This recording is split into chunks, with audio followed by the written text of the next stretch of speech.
we're back live with you here in Montgomery Blair High School 13 days later to finish off this game between the T-Bolts and the Bethesda Big Train. Big Train are now 9-7 despite their 3-3 record when this game was first started, and the T-Bolts are now 4-12 despite being 1-5 when this game first started. I know it's a little bit weird, but we'll try to fill you in on all the necessary action. Alongside Sam Bergstrom, I'm Peter Kelly. So grateful for everyone joining us as we've got 1.5 games due up today. We'll finish up this one, finishing up from June 11th, and we will finish up the next one that will start at around 7. That will be a full 9-inning game. But we'll play until 9 innings. We pick it up in the bottom of the 4th inning. T-Bolts in front of the Big Train 6-1. They scored 4 runs in the first inning after the top 4 in their lineup all reached and scored.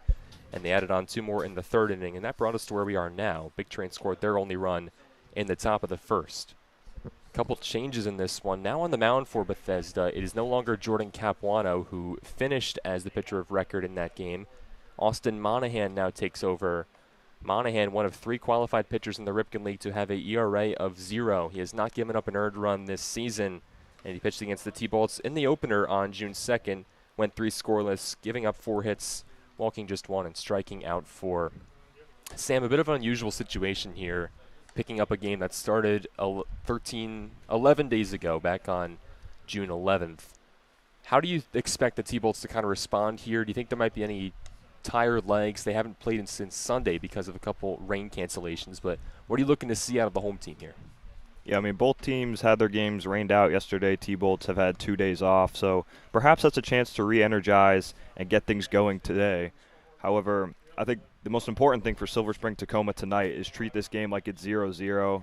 Thunderbolts have a knack for blowing big leads, as you know, they currently lead this one 6-1, but if you remember, back on June 16th against the Senators, they had a 6-0 lead and ultimately lost that one 7-6 off a walk-off home run. And, you know, they especially got to watch the lead against a team that has been just absolutely amazing on the power side. Big Train lead the Ripken League in extra base hits, doubles, and slugging percentage. So definitely got to do their best not to give up those power stats. Again, picking up things in the bottom of the 4th inning. The T-Bolts with a 6-1 lead over the Bethesda Big Train. And we will start this like normal and play a full 9. It'll be 2, 3, 4 due up for Silver Spring. Here's Connor Fricke, and Fricke wasn't in the lineup when we started this game on June 11th. It was Caleb Sturdivant, but Sturdivant has sustained an injury, and Fricke replaces him. Takes a ball outside to start off this resumed game. It'll be Fricke, then Gabe Pagese, then Nolan Kutney. The other 2 are holdovers from that game. Fricke, the only substitution made by Coach Brock Hunter. He's got a 2-0 count against him. Sturdivant was 1 for 2 before he exited. And so this will actually be Fricke's first appearance against the Big Train this season in the 4th game against the defending champions. This guy's a pitch foul to make it a 2-1 count.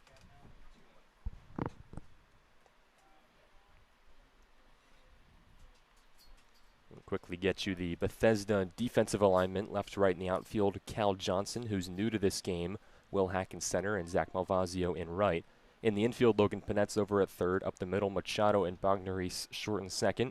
Emilio Gonzalez slots in at first base, and TJ Gramesty does the catching, replacing Parker Corbin from that June 11th game. Monahan fires in a slider low and away. It's 3-1 for the right-hander from the State College of Florida, Austin Monahan.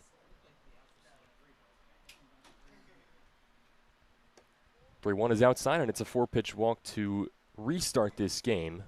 Fricke's first plate appearance against Bethesda on the season puts him at first base. Yeah, Fricke, a guy who has a really good eye.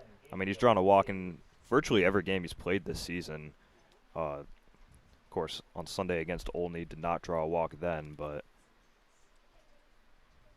guy clearly has a good eye at the plate. 14 walks on the season. Someone that gets on base a lot. His Sunday game was actually the first time all year he hasn't been on base. First pitch to Pagese is a ball outside. 1-0 against the now center fielder from the University of Lynchburg, who was having a real nice day before the game got suspended. He was 2 for 2, including a triple in the 3rd where he came around and scored. 1-0 is downstairs. 6 of the first 7 from Monahan have missed the zone.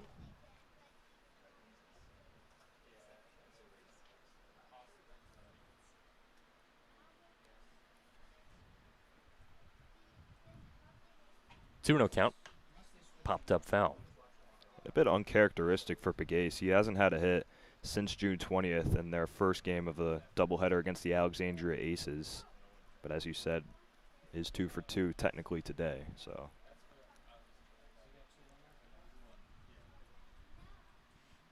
Counts 2-1. Monahan comes home.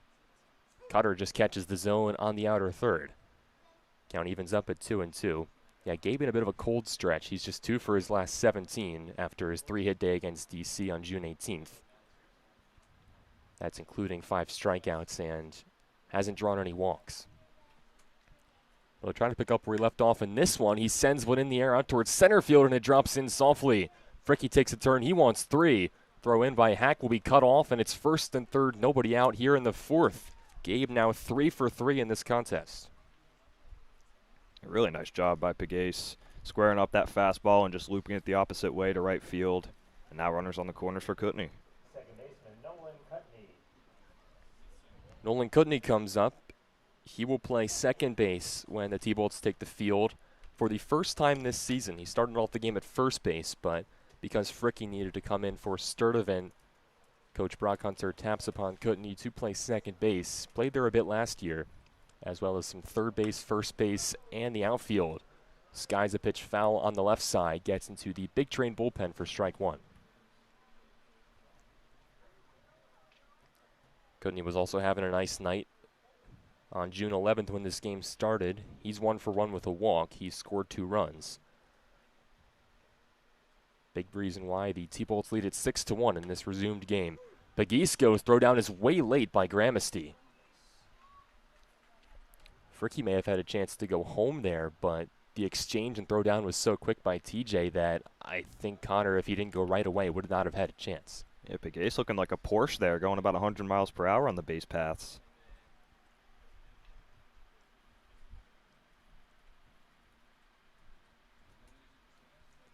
Oh, 2. Fouled off. Pegues sneaking up the league leaderboard in stolen bases. That one his 8th of the season. He's third on the team. Cam Baker is right there tied with him at 8. And then Jonah Acosta leads the league with 13. Count still 0-2. 2 on, nobody out. Monahan gets Kutney to sword, and Gramesty picks it up, tags him for out number 1. And for Kutney, that's his 13th strikeout of the season. Clearly not an ideal result there at the plate. The left fielder Cameron Baker. However, thankfully for Silver Spring Tacoma, that's only their first out. So a sac fly for Baker would pay dividends here. This is the aforementioned Cam Baker from Indian River State College, playing left field and batting 5th in this one. He's 0 for 2 with a ground out and a strikeout. Slider from Monahan's outside. 1-0 to Cameron Baker. Baker had a great performance against Alexandria in game 1 of that doubleheader, going 3 for 6 with 4 RBIs, and responded to a lot of chirping that was going on in the Aces bullpen when he came up.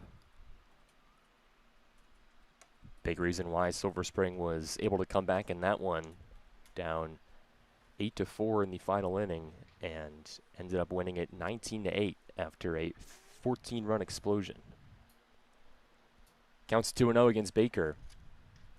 Righty-righty matchup. Second and third, the runners, after Fricky walked and Pegues singled.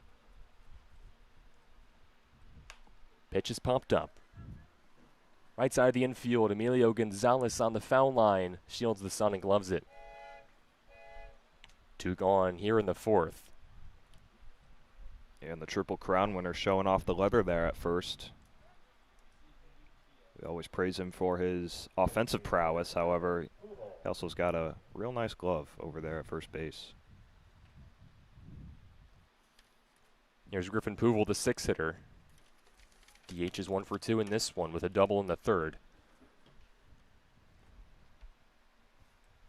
trying to keep things rolling for Silver Spring after they put the first 2 men on here in the 4th. Playing with a 5-run lead. First pitch from Monahan is outside. Very off-speed heavy from Austin Monahan early in this outing. Living with the slider against these righties, and where he's missing mostly low and away.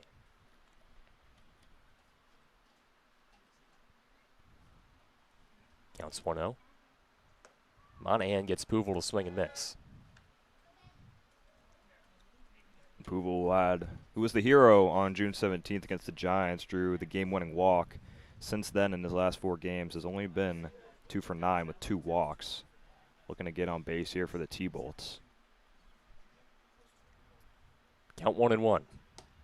Slider catches the zone for strike 2. Home plate umpire David Esmond makes the call. Esmond behind the dish. Carl Romelia over at first base, and Michael McQuarrie at third. Big Train a strike away from getting out of this 4th and preserving the lead at 5. 1-2. Down and in. Goes to the fastball there, and it runs over home plate for ball 2.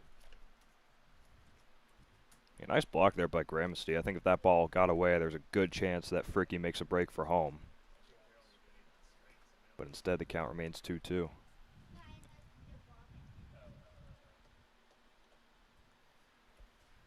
Two on, 2 out. 2-2 pitch. Check swing. No appeal, and they say he didn't go around. Now they do appeal, and first base umpire D'Amelia does make the call that he did not swing. Count goes full for Griffin Puval, the second-year T-Bolt out of Ryder. Monahan looks to be mixing it up here. Previously went fastball and went breaking ball. Let's see what he gives Puval here.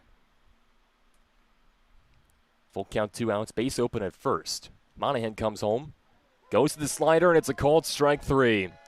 That one a bit farther off the plate than the couple others that were called, but David Esmond makes the call and puts a backward scan the board for Puval to retire the side in the 4th. First to reach for Silver Spring, but can't score any. Heading to the top of the 5th with a 6-1 Silver Spring lead. Tacoma Torch. The Tacoma Torch, founded in 2019, brings laughter and a sense of fun to residents in the Tacoma Park and the DMV.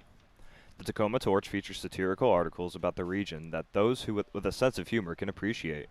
Send a headline or idea their way to tacomatorch@gmail.com and watch what they do with it. The Tacoma Torch is on the web at tacomatorch.com. Tacoma Torch, a proud supporter of your Silver Spring Tacoma Thunderbolts. Nando's Peri Peri Chicken. Nando's Peri Peri Chicken on 924 Ellsworth Drive in Silver Spring is the best chicken in the world because it uses peri peri sauce. From chicken on the bone to wraps and sandwiches, along with salads and veggie options, Nando's is your choice for great food. Nando's Peri Peri Chicken on 924 Ellsworth Drive in Silver Spring is a proud supporter of your Silver Spring Tacoma Thunderbolts. And on Monday, June 29th, Nando's Peri Peri is having a fundraiser where 40% of the proceeds go to the Silver Spring Tacoma Thunderbolts. Enter code Nando's 2026 when ordering at the table, cashier, online, or in the app from 4 p.m. to 9 p.m. on Monday, June 29th. Bringing things back in the top of the 5th inning. Still a 6-1 T-Bolts lead. New pitcher in the game for Silver Spring. If I can take you back 13 days to when this game first started, Brady Grimes got the ball and twirled 4 brilliant innings, giving up just 1 earned run, 4 hits, and striking out 5 along his journey. He's had some really good numbers to start off his season after mostly hitting last year for the T-Bolts, but has become one of their aces and has done well for himself. Grimes exits, and into the game now Matthew Calabrese, the sophomore from Frederick Community College, has pitched against the Big Train before this season. It didn't go super well. Back on June 7th against Bethesda, he went 2 1/3, giving up just 1 hit, but 4 earned runs. Part due to his 4 walks surrendered. That was part of a big 7th inning for Bethesda, where they scored 12 runs en route to a 27-13 win back on June the 7th. It'll be 8-9-1 due up for Bethesda. 8 and 9 are different than the June 11th game. Cal Johnson stands in to take the Hacks in place of Ryan Foscolo. Foscolo just had one at bat. It was a single in the second, but Johnson now playing left field and batting eighth from the College of Central Florida has just 2 hits in his 2 games against Silver Spring this year, but has walked 6 times, and he's got a 2-0 count against him in this righty-lefty matchup. Calabrese ready. Sinermer comes home and lands a pitch right down the middle for strike 1. And Calabrese has really been a reliable long reliever for this T-Bolts team in his last 2 outings. Has only allowed 4 combined hits and has also struck out 7. 2-1 slider catches the inner third. 2 balls and 2 strikes for Matthew Calabrese. Trying to pick up where Brady Grimes left off. 2-2 is fisted weakly over the Big Train dugout, and the count stays where it is. It is a bit peculiar, Peter, how Grimes has just been in limbo for these past couple weeks with those 5 strikeouts. Certainly would like to get the win stapled to his name today. 2-2 is a called strike 3. Barely grazes the bottom edge of the zone. Cal Johnson has some words for David Esmond, but there's an out on the board here in the 5th.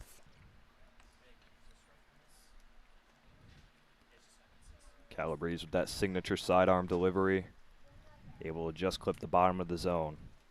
The catcher, T.J. Gravesty. 9-hitter is T.J. Gramesty. He takes over for Parker Corbin. Corbin hasn't played in 10 days after exiting the June 14th game against the T-Bolts with an injury. Gramesty took over then, has done much of the catching since. Takes a strike, now batting 9th for the catcher from Florida Atlantic. As you mentioned, Sam, Calabrese, a big strikeout pitcher. Did really good work at only on June 19th, going 3 1/3 innings, giving up just 1 run, and striking out 4 against the North Division leaders. Yeah, that one a bit of a heartbreaker, but Calabrese definitely was a bright spot in that game. 1-1 is grounded weakly foul. 1 ball and 2 strikes. We can quickly get you the updated T-Bolts defense. Cam Baker stays in left. The center fielder now in place of Caleb Sturdivant is Gabe Begis. Jonah Acosta moves from second base to right. Camacho stays at third. Gibbs over at short still. Nolan Kutney moves to second base for the first time this season. Skied out towards the right center gap. Long runs for both, and they can't get there. Begis in center picks it up, but Gramesty's aboard with a double with 1 out. Just his 2nd hit against the T-Bolts this season and his first for extra bases. And Bethesda trying to get the offense rolling despite trailing by 5. They've got a good chance here with the top of their order coming up. To finish up the defense, Nolan Kutney, as I said, is at second base, moving over from first base. And Connor Fricky, the new man into this lineup, slots in at first base. Kai Schmelzer still doing the catching for the new arm, Calabrese. For Gramesty, that's only his 8th hit all year and only his 2nd extra base hit. So it's got to feel good for the right-handed catcher. First pitch to the top of the lineup, Julius Bagneris is a ball inside. Julius 5 for 12 against the T-Bolts this season. Has 4 doubles on the year. 3 of them have came against Silver Spring. Gramesty dances around. He's got 7 stolen bags of his own. It's a 2-0 count on Bagneris, the second baseman, who came in 1 for 2 with a double back in the 3rd.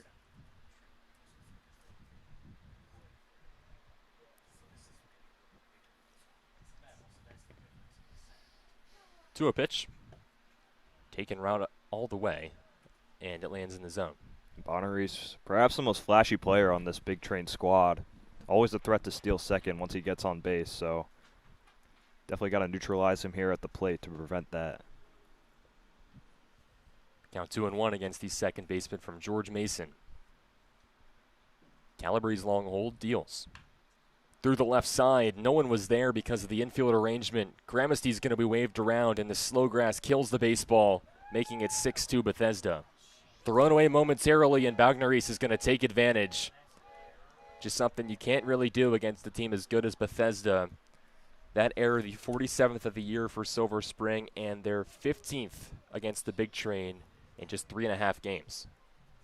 Yeah, Peter, to take you back in time, a couple weeks ago on June 7th, This is a Big Train team that put up 12 runs in the 7th inning against Silver Spring Tacoma, and it would be quite the tragedy if they replicated that here right now. Hopefully you didn't just speak it into existence there. But we still have a long way to go. That's run number 1 of the inning, making it 6-2. T-Bolt's still in front. Calabrese right back in the zone for strike 1 against Brennan Wright, the DH who was 0 for 1 with a walk. I'd like to call that the reverse announcer's jinx. Here's hoping, because we would be in for a long night if the first inning contained 12 runs. 0-1 pitch. Slider just away.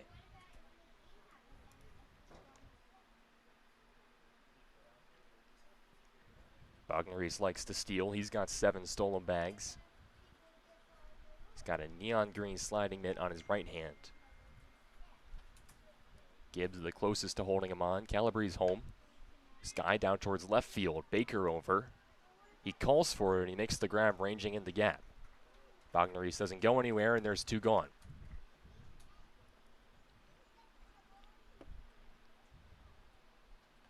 The third baseman, Logan Panett. 2 gone, runner on second. Here's the 3-hitter Logan Panett, third baseman out of UNC Charlotte. 1 for 2 in this game with a strikeout in the third and a single in the first. Had the only RBI for Bethesda when this game started on June 11th. RBI single to score Brennan Wright in the top of the first. Counts 1-0 against him. And on June 14th, Panett went 2 for 3 and was hit by a pitch twice over in Bethesda during Big Train's 14-3 victory over the Thunderbolts.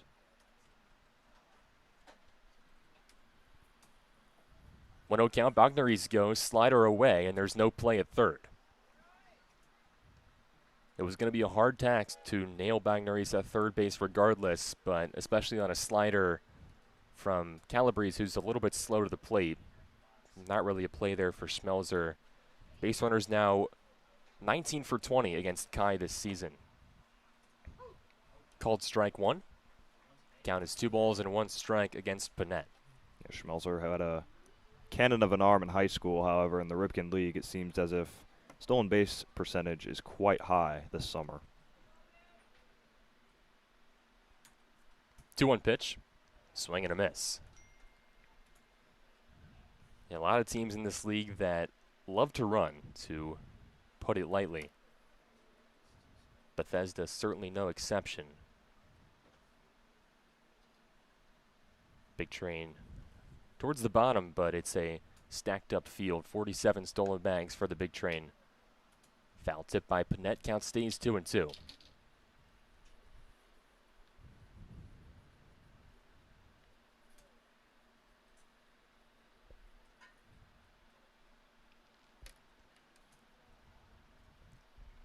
Runner on third for Bethesda. 6-2 Silver Spring Tacoma, leading it in the top of the 5th inning.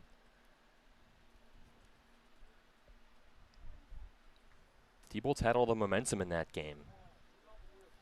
When it ended, Brady Grimes had retired 6 in a row, and it seemed like he was rolling even further into that game before some rain ended it, and some lengthy pitching changes from Bethesda made the innings extend a little bit longer. So it forced it into a weather delay that we could not resume. And the T-Bolts trying to keep momentum on their side. Panett just gets a piece, still 2-2.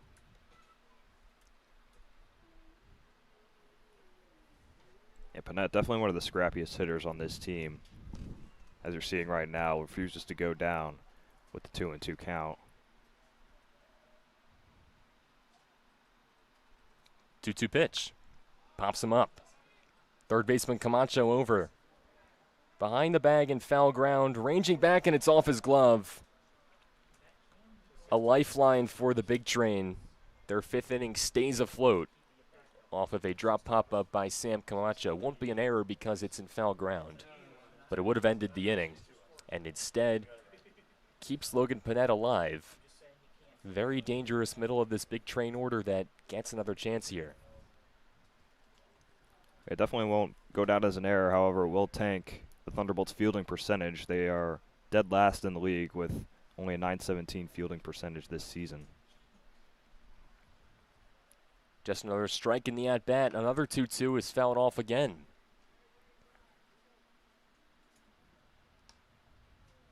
Long AB for Calabrese as he tries to wrap up his first inning. We will see an 8th pitch upcoming to Logan Panett. 4-run lead for the T-Bolts, trying to keep it there with another run for Bethesda just 90 feet out. 2-2. Through the right side, gets in the right. 6-3 now. Panett aboard with his second hit of the day. And Bethesda with 2 in the inning keeps drawing closer. The shortstop, Danny Machado.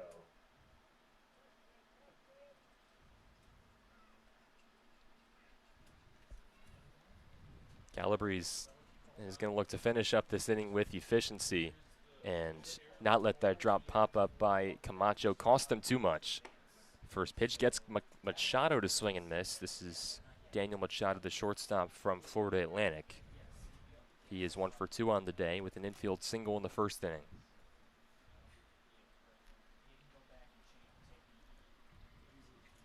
Panett at first. Pitch is a strike on the outer third. Definitely a lot of guys from the Sunshine State playing for the Big Train this summer. Machado, one of them. Played his high school ball in Florida, although originally born in Venezuela. Thrown over by Calabrese, not in time. Yeah, Machado, born in Maracaibo, Venezuela, city in the northwest of the country. Population nearing 2 million. Blocked by Schmelzer, makes it a 1-2 count.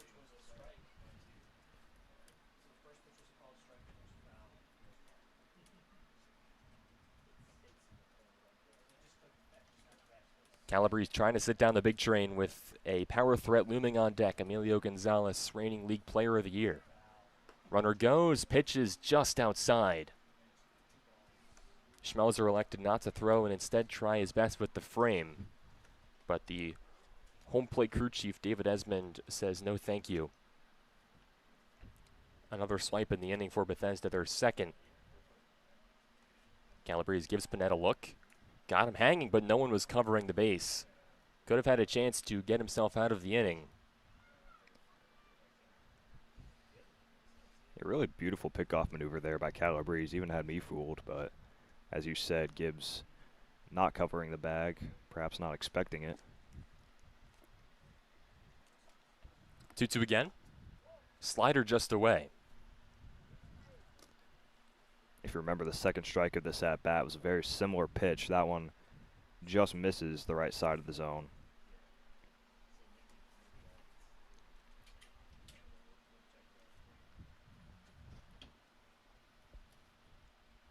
Three balls, 2 strikes, 2 outs. Grounded over to second. Gobbled up by Nolan Kudney. And his first play in 2026 at second base is a 4-3 ground out. Looking smooth as can be for the man from UMBC. 6-3 T-Bolts containing their lead, although the Big Train do grab 2 more in the top of the 5th. Monahan coming back out for the bottom half. We'll be right back with you after these words from our sponsors. United Therapeutics. United Therapeutics in Silver Spring develops pharmaceuticals and technologies that help patients in need of organ transplantation.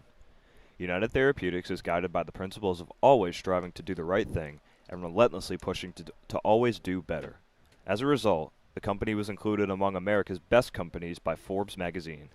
United Therapeutics in Silver Spring is a proud supporter of your Silver Spring Tacoma Thunderbolts. Parkway Deli. The Parkway Deli on 8317 Grubb Road in Silver Spring has been dishing up deli classics since 1963. The Parkway Deli is a family business, and their family loves to bring great food and service to yours. The Parkway Deli is open 7 days a week, 8:30 a.m. to 9 p.m. Monday through Friday, and 8 a.m. to 9 p.m. Saturdays and Sundays. The Parkway Deli on 8317 Grubb Road in Silver Spring, a proud supporter of your Silver Spring Tacoma Thunderbolts. Bottom of the 5th inning here in Montgomery Blair. Silver Spring at the bottom of the North Division, but with a 6-3 lead over the defending champions, the Bethesda Big Train. Alongside Sam Bergstrom, I'm Peter Kelly. Watching Monahan throw his warm-up pitches after he had his first inning in this game back in the fourth. Let the first two reach, walked Connor Fricky and surrendered a single to Pegues, but then got the next three to retire, including a pair of strikeouts to Kutney and Puvel.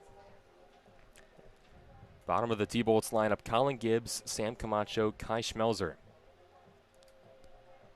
And Peter, if you hear the song playing right now, Staying Alive by the Bee Gees, that's exactly what the Big Train are doing today. Able to put up 2 runs last inning to cut the lead in half. And Bethesda hanging in there, trying to make this game closer. Here's Colin Gibbs, the shortstop. 0 for 1 today, comes up empty on a changeup down and in. Off the bottom of the fifth for the Thunderbolts is the shortstop, Colin Gibbs. Gibbs, 2 years at University of Maryland, just announced his commitment to continue playing baseball at Delaware. Moves to the Conference USA and just about 60 miles from College Park. Takes a pitch outside to make it a 1-1 count.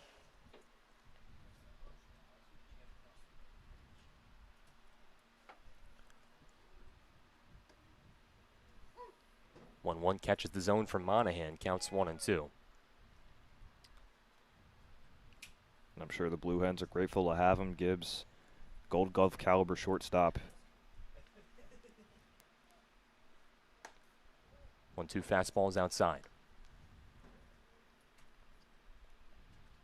And he's a guy who joined the Thunderbolts a little bit late, only a couple weeks ago. However, he's definitely stapled himself as a regular in this lineup.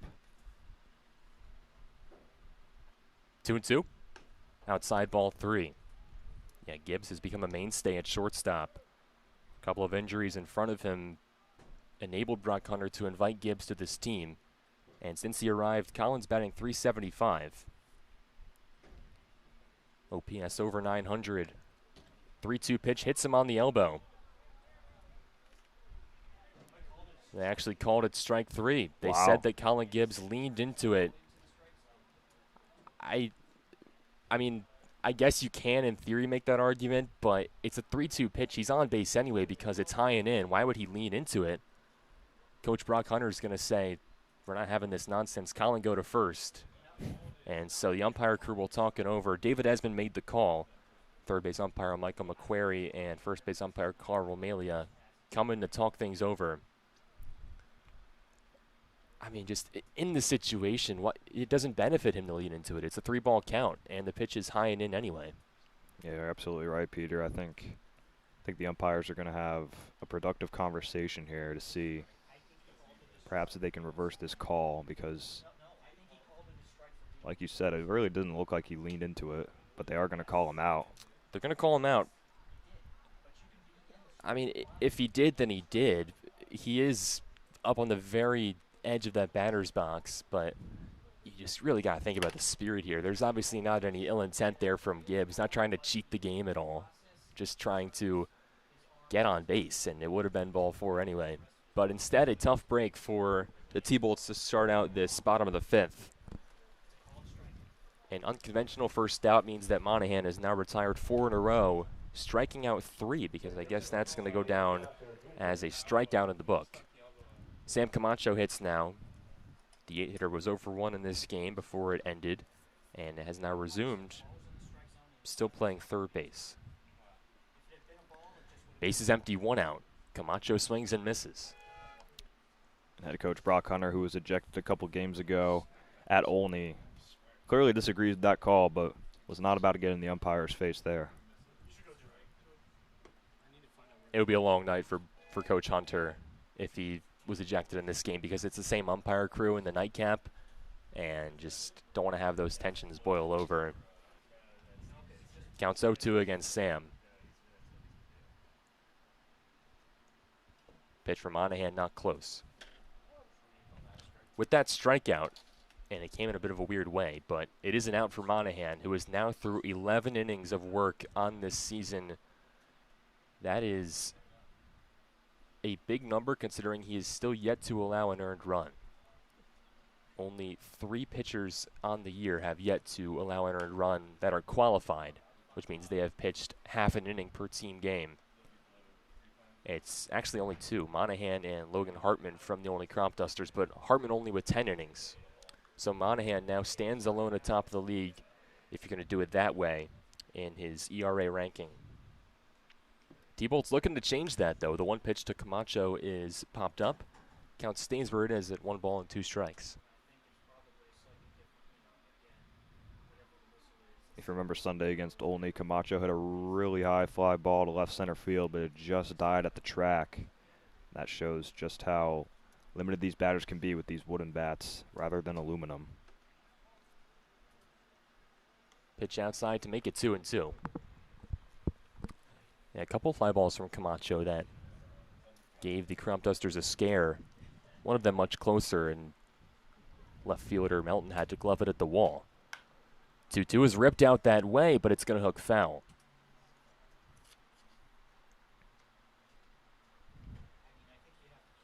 Really nice looking swing from Camacho, able to pull it to left field, just hooked a little bit too far to the left.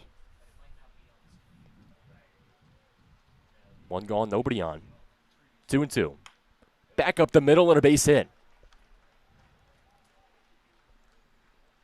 Who's on first? Sam's on first with 1 out. And a 6-3 T-Bolts lead that they're looking to extend.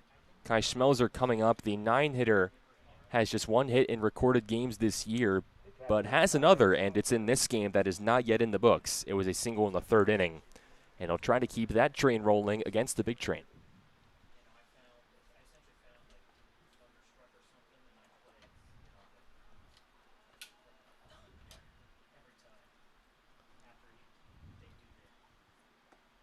First pitch of the catcher, Kai Schmelzer's a called strike.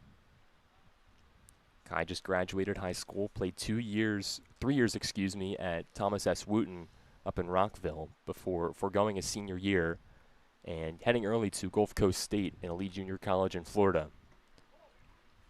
Looper misses inside, 1-1.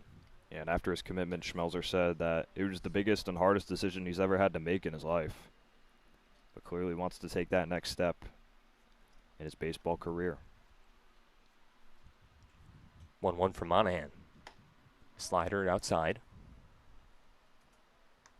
Count 2-1. I mean, it really is a big decision for someone of that age, not even 18 yet, and deciding to forgo your senior season of baseball, especially for Kai, who had really tore it up all 3 years in one of the toughest divisions in the state in Montgomery County.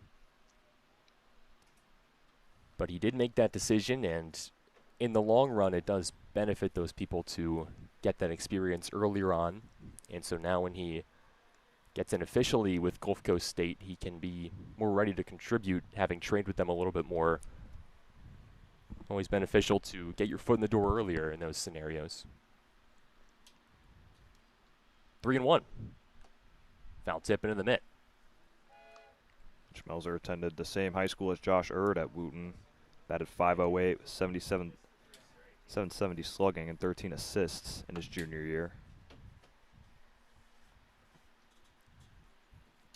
Trying to assist the T-Bolts cause here. 3-2 pitch is tapped foul.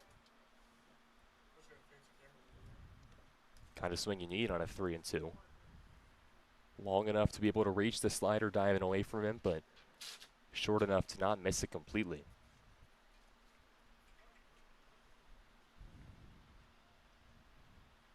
So we'll do it again. 7th pitch in the AB. 1 out, 1 on. 3-2. Fastball just outside.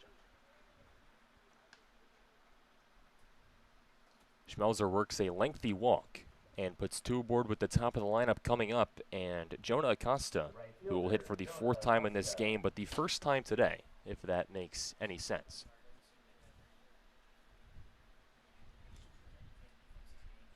We live in an upside down world, Peter. It's going to be so weird to work through this one. Keep saying things like that. Acosta batting 3 times back on June 11th when the first bit of this game was played. Takes a strike from Monahan, counts 0-1. Acosta 0 for 2 with a walk. Did strike out looking in the 2nd inning. Doesn't do that very often, Jonah. One of the best, most disciplined eyes on the team, which is what you need out of a leadoff hitter. 0-1 is smothered 1-1.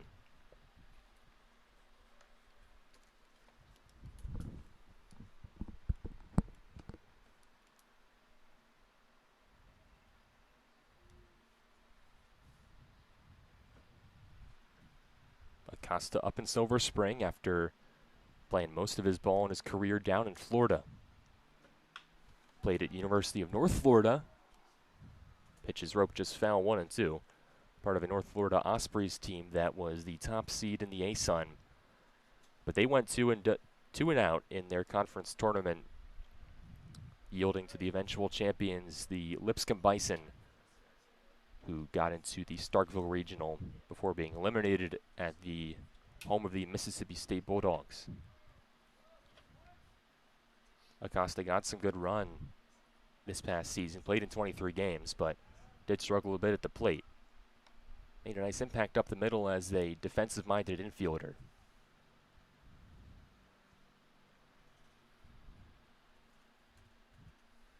Only had 3 hits for the Ospreys this year, but one of them was a home run.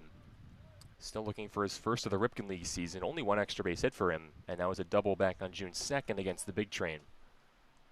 Ball's outside. 2-2 the count against the leadoff man for the T-Bolts. Now, on a non-baseball note, Acosta, a Miami Heat fan, said he's excited about the Giannis trade, however, a bit concerned about their bench unit being limited. There's probably a lot for him to process when that news came through. 2-2 is grounded, first base side, but rolls foul.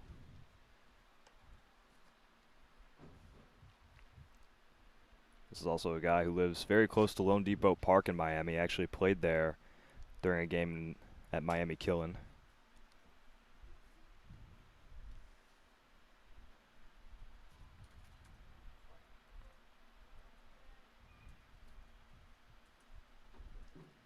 Count stays where it's at. 2-2 curveballs inside. Schmelzer and Acosta both working lengthy at-bats here, looking to wear down Monahan, who, as you said, has yet to surrender an earned run this year. 3 balls, 2 strikes, 1 out. First and second, the T-Bolts. Causes Austin Monahan to step off. He'll stretch out his right leg. Give it a couple shakes and retake the rubber.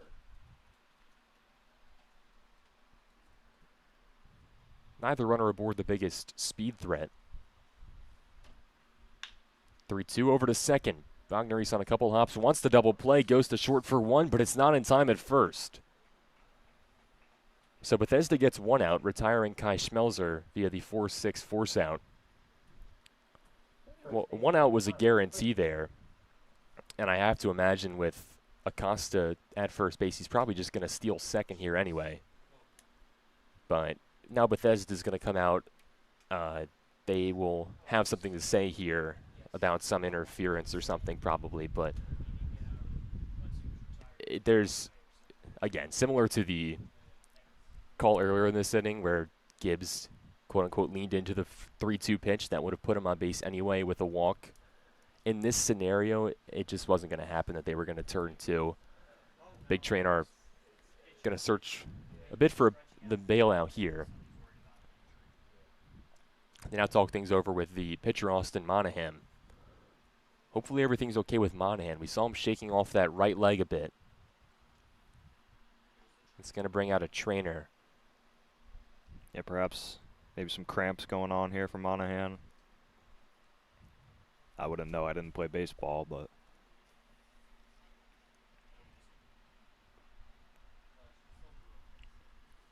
clearly was looking to stretch out that quad, as you said. Seems like Monahan is going to stay in here. That's fortunate. Runners on first and third. Now with 2 outs in the inning for Connor Fricke. Has only been up to the plate 1 time in this game. It was a walk earlier today in the 4th. He's been swinging a hot bat. Trying to stay hot here. Takes a pitch away in the dirt. Bounces on the very back edge of the left-handed batter's box. arm going in the Big Train bullpen. That's Joseph Chiarodo from the University of Alabama. There's Acosta, pitches a strike and no play for Gramsci anywhere. He tried to pump fake to second to get Camacho to go, but couldn't get any T-Bolts out. Well, you called it, Peter. Acosta able to swipe second. That's his 14th steal of the year. Still leads the Ripken League.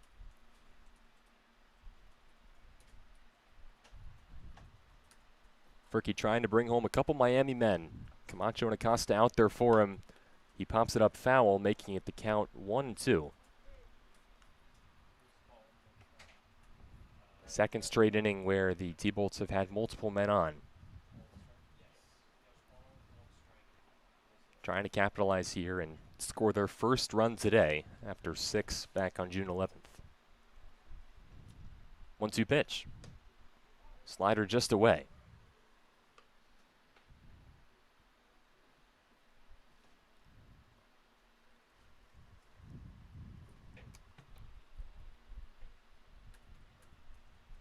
Two gone in the fifth. Fifth batter faced by Monahan. He winds, fires. Slider dives outside. Yeah, back-to-back pitches where the slider just misses outside. If you're Fricky right now, you're hoping that he misses once more with the count loaded at 3-2.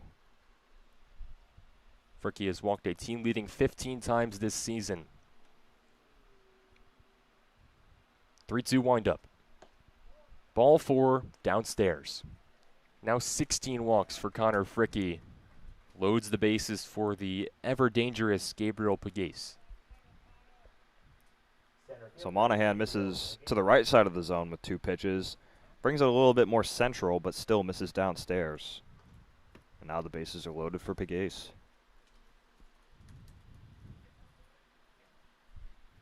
Fricky inching up the Ripken League leaderboard. 16 walks now put him in sole possession of 5th place. There's a 3-way tie at the top. And then one man with 17 right below the leaders with 18. Another mound visit here, and this time it's the head coach, Sal Colangelo, out. Monahan slamming down the rosin bag, and now he squats. Really hope everything's okay with Austin Monahan. Had a situation on Sunday where the T-Bolt starter Will Heiss had to exit earlier than he would have liked with an injury to his elbow that kind of put the T-Bolts in scramble mode. They had no one warming in their bullpen, and it was Franco Pistello who came in to try to eventually salvage. Bethesda did have someone going, and it was Joseph Chiarodo who will now come in. Unfortunate scene. Monahan visibly frustrated. Hopefully everything is okay here.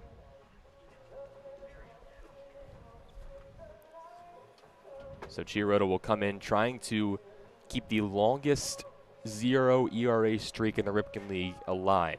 All 3 runners on base are credited to Austin Monahan, who now leaves with an injury.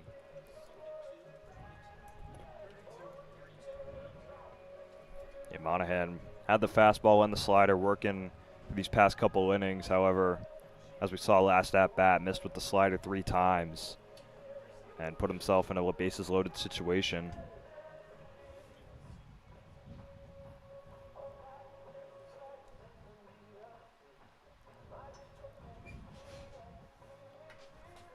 New pitcher Joe Chiarodo, the sophomore from Edwardsville, Illinois. Just finished up his freshman season with the Alabama Crimson Tide, a team that went to Omaha and saw their season ended just about a week ago with a loss to the Texas Longhorns. In his freshman year, Chiarodo appeared in 4 games, started 1, and had 4 1/3 innings of scoreless baseball. Also had 2 plate appearances. He batted .500 in his 1 game started at the plate. The 2A was a top 300 player in the country coming out of Edwardsville High School. He now takes over for Monahan with the bases loaded and 2 outs to try and keep this lead at 3, and still holding T-Bolts scoreless on this Wednesday afternoon. And Chiarodo is going to have to be a calm, cool, and collected conductor here for the Big Train. This is going to be his first pitching appearance all season, and it comes in a bit of a sporadic situation. Bases loaded, down 3 runs. Part of what makes the Big Train so good and so feared in this league is that they have guys that aren't there for the first part of the season because they're still playing college ball. They're on these elite college teams like Alabama and like Kentucky, teams that got very far in their college season in the playoffs. And so when they come out of nowhere, it almost feels like it's cheating in a way, but it's obviously not. They recruit these guys and they sign them on. And so when they show up and they generally do well, it kind of propels them up to the top. They're going to need that this season. Bethesda just 9-7 through about the first third of the year. Over their last 6 games, they have not scored over 10 runs in any of them, which is unusual stuff for the Big Train. Girodo won't be putting any runs on the board for Bethesda, but he'll try to keep them off for a Bethesda team that is looking to four-peat in the Ripken League. They have won the last 3 league titles. Girodo faces Gabe Pegues. Singled in the 4th, part of his 3-hit day. 2 singles and a triple. First pitch to Gabe is a ball downstairs. General Manager Dick O'Connor jokingly called the Big Train the evil empire, saying that they always circle the Big Train games on the calendar. And as you said, big reason why they look like an evil empire is guys like this come in late in the season. Ball 2 outside from Girodo. Very clearly a difference when someone takes the mound and they're from Alabama or Kentucky or UCF. Ball leaves the hand a bit differently. 2-0 fastball rides inside. And although the fastball is playing up from Girodo, he hasn't hit the zone once. And he has one more pitch before the T-Bolts will plate the first earned run of the season on Monahan. Bases loaded, 3-0 pitch. Fastball catches the zone.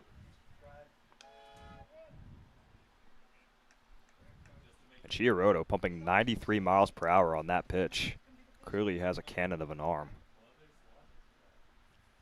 3-1 count. Bases still loaded, nowhere for Pegues to go. Fastball, ball 4. First run of the day for Silver Spring, 7th of the game. Lead back up to 4, and Kutney up to the plate to look to extend it. Well, Monahan is perfect no more, but Gabe Pegues is perfect in this game, 3 for 3 with the walk.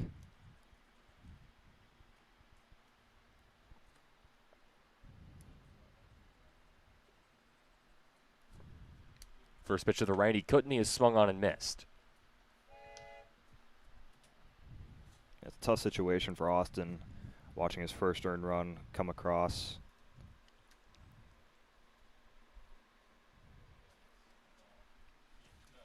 Oh, 1 from Girodo's fouled off. Counts 0-2 with 2 outs. Bases are still loaded. Acosta the lead man at third. Fricky over at second base, and Pegues, who just walked, stands on first. All 3 now take their leads for the cleanup hitter, Kutney. 1 for 2 today. Slider bends just inside. Gave Kutney quite the flinch. First breaking ball we've seen from Girodo.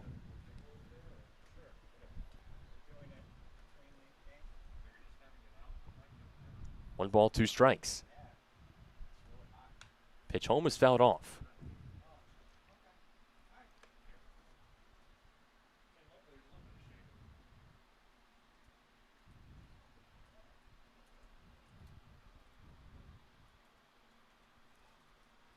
One, 2 again. Fastball high. It looks like Girodo is really pumping the gas here. Going mainly with the fastball. Let's see if he tries to pull the string on Kutney. The 2-2 count. 2-2 breakers inside. Girodo started to skip off the mound, but the count makes it 3-2. And all 3 runners will go on this upcoming pitch. 2 straight walks for Big Train pitching. Make it 3 on a pitch that rides way inside. Almost hits Nolan Kutney. And he's lucky to get out of the way of that 90-mile-an-hour heat. Bases still loaded. Another run walked in by Joe Girodo. Makes it 8-3.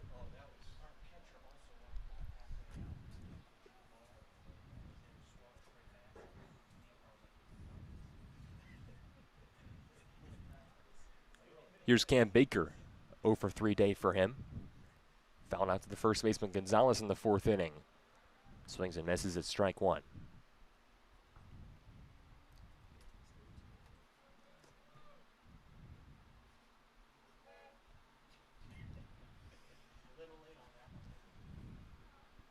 No balls and 1 strike. Baker gets a piece. This is similar to how Kutney's at-bat started. Was down 0-2 before fighting back and drawing that RBI walk.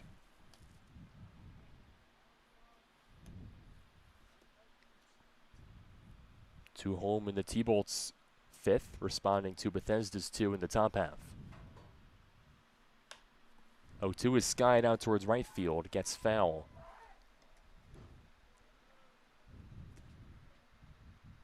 And even if Chiarotto can escape this jam, I mean, he's already thrown 12 pitches in not even a third of an inning. Gotta wonder how that's going to affect his pitch count today. 0-2 gets him swinging.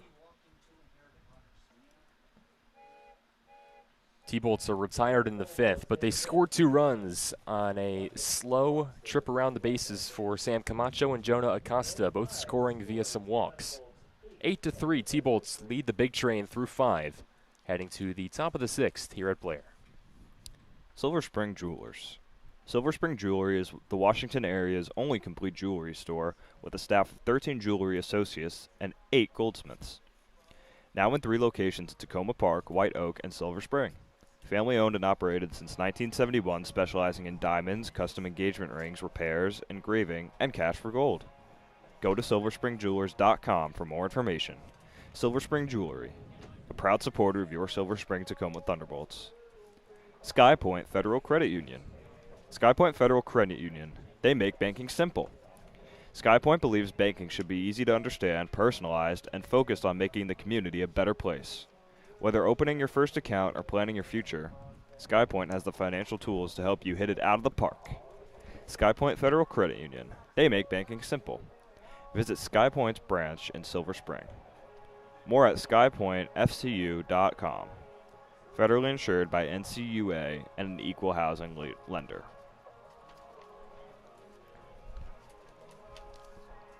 Matthew Calabrese returns to the hill for the top of the 6th. His team, the Silver Spring Tacoma Thunderbolts, in front of the Bethesda Big Train by a score of 8-3. Alongside Sam Bergstrom, I'm Peter Kelly.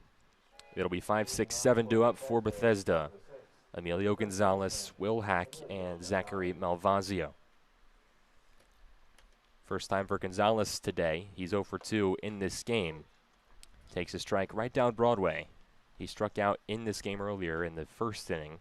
Back with Brady Grimes was the T-Bolts pitcher. Calabrese picked up a K back in the 5th. Tapped right side and it just squeaks through. First hit for Emilio in this game. Leadoff man on for Bethesda on a weakly hit ball that just barely gets through. Yeah, that chopper looked pretty playable for Fricky, but it just sneaked under his glove. And the reigning Ripken Player of the Year reaches first. Here's Will Hack, 0 for 2 for the center fielder batting 6th. He's got a runner on first base. First pitch from Calabrese is outside. 1-0 count against Will Hack, who is playing in his 15th game of the season. He has been on base in every single game prior. 14-game on-base streak to start off his Ripken League career. It's giving shades of Brennan Wright. The Big Train DH who bats second today. Reached base in every single game of last year's season, all 38. That was a Cal Ripken League record, if you can imagine that, because it's pretty hard to go even higher than that. Most seasons will only have 40 or 42 games. So for Brennan Wright to reach in every single one was a monumental feat. But Hack so far is on his heels. Takes a strike to make it 2-1. That's incredible. Did that carry on to this season as well? That is a good question. We will fact check that quickly. Brennan Wright will be due up 6th in this inning.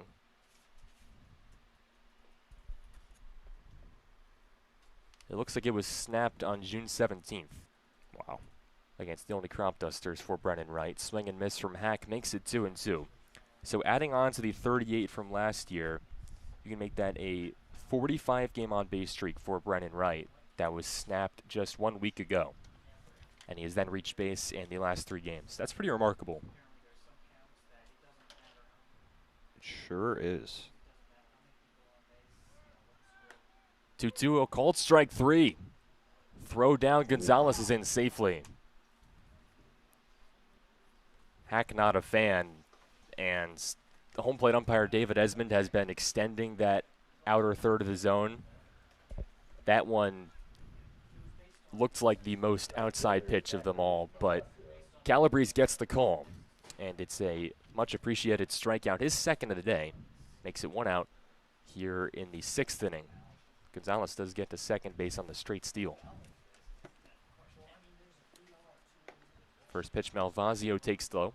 Well, that would have been perhaps the play of the week there if they could have gunned Gonzalez down. Schmelzer throw was right on the money to Gibbs, but Emilio was just able to sneak in there.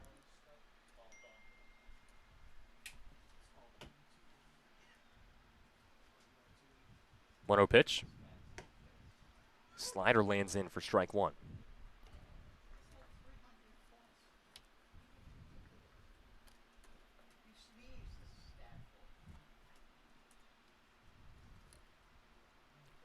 One gone in the 6th. Runner on second is Gonzalez. Big Train chasing 5 runs.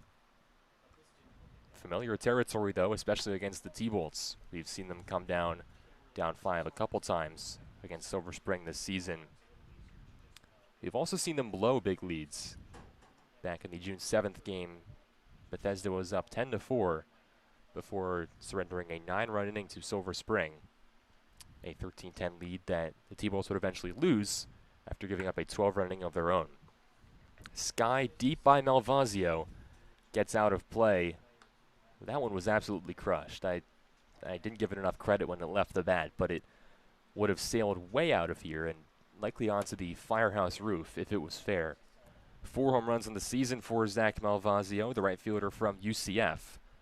All of them came in a 3-game stretch, June 16th through the 18th, including a 2-homer game against the DC Grays. 2-2 sliders, a called strike 3. After seeing that, Matt says, I'm not going to throw the fastball again. Here's my best breaker. And he freezes Malvasio back-to-back Ks. Quick mound visit here from Brock Hunter. And Malvasio, the Fort Lauderdale native, leads the Ripken League in big flies, showed the home run potential on the second to last pitch. As you said, Calabrese locked him up with that breaking ball. Said, you're not going yard on me today, Zach.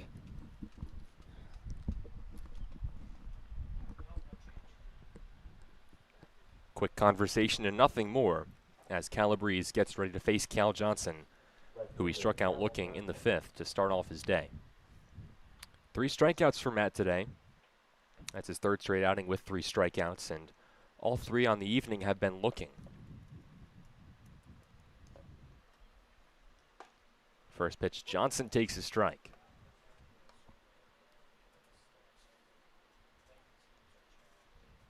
This is Calabrese's stuff at his best.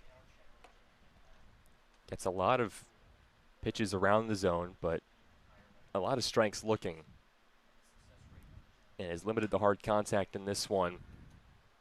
There's a little bit of hard contact over towards left field. Cam Baker will watch it fly. Cal Johnson sneaks it over the left field fence for an oppo bomb. Brings the Big Train 2 runs closer. Johnson homered in their most recent game against Gaithersburg. It was a walk-off shot. And his second straight 2-run home run game makes it 8-5. And Malvasio hit a long fly ball that just snuck left of the foul pole. And Johnson redeems his teammate with an oppo taco shot to left. Be interesting to see how Calabrese bounces back here. That was his first home run let up this season.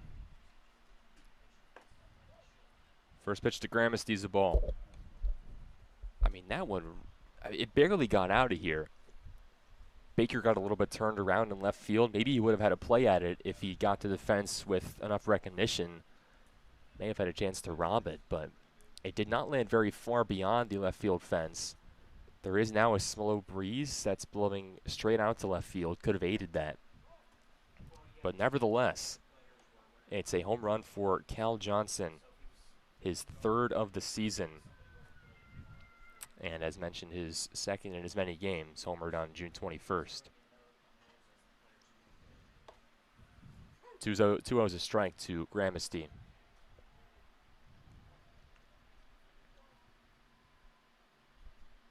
We have not seen a lot of opposite field home runs this season in the Ripken League. Seems like guys like to pull it much more. Counts 3-1 now. If you remember on Sunday, Dylan Melton hit a home run to the right field trees from the only crop dusters. And that one left much less doubt. It was a pull shot from the lefty Melton. 5-pitch walk to Gramesty extends this inning with still 2 outs. I haven't really seen any home runs, period, at Blair this season. That shot by Cal Johnson gets out as the first home run by a Big Train player at Blair this season. Bethesda just hit their 11th home run of the year as a team. That's third in the league. Only 3 teams have gotten the double digits, trailing the Senators with 13 and the only Crop Dusters with 16. That's going to be it for Matt Calabrese. Ends his day with the runner on, 2 outs, and 4 runs against him.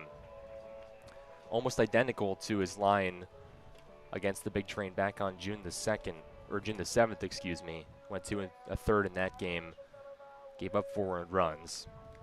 In that game, it was the walks, and in this game, it was the hits. Calabrese out, and new arm in for the Silver Spring Tacoma Thunderbolts is going to be E.J. Youngling.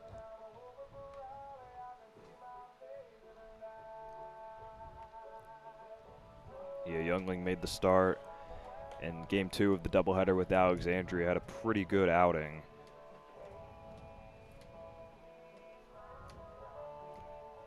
That was his first start of the season for Silver Spring Tacoma. And the righty went 3 innings, surrendered 4 hits, gave up 1 run, which was not earned, and also punched out a pair of aces.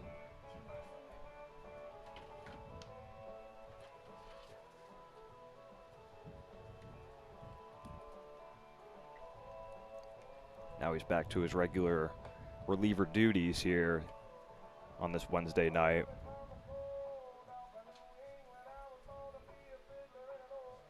Youngling has thrown against the Big Train this year.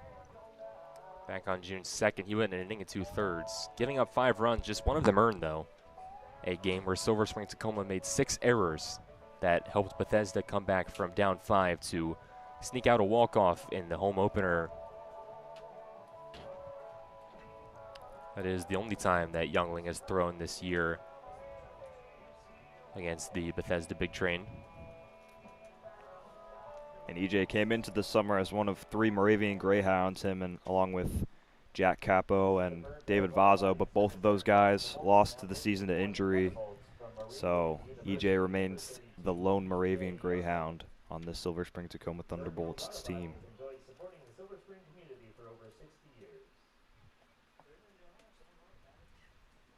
Julius Bogneris hits 2 for 3 with a double and a single. His single came in the 5th, and he came around and scored on a RBI single by Logan Panett. He grounds one off the second baseman, Kutney, and it kicks away, allowing the runner Gramesty to go to third base. Makes it 1st and 3rd. A weird play there. Kutney, as mentioned, with not a lot of experience at second base this season, he kind of slowed up as if it was going to get by him, but then he ends up just running into it, and he kicks away for a moment. Gets Gramesty that extra base. Yeah, the way I saw it, could he potentially maybe was looking to get his glove in position to shovel it to Gibbs, but that never quite materialized for the second baseman as it got by him.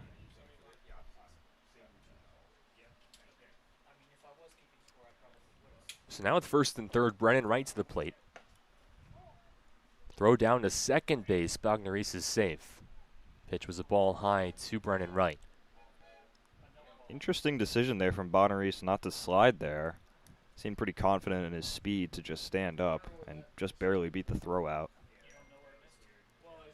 In other scenarios in this game, Schmelzer hasn't even thrown down for the T-Bolts. He's just let that base be stolen, so maybe Julius wasn't expecting a throw. Fastball inside makes it 2-0 the count.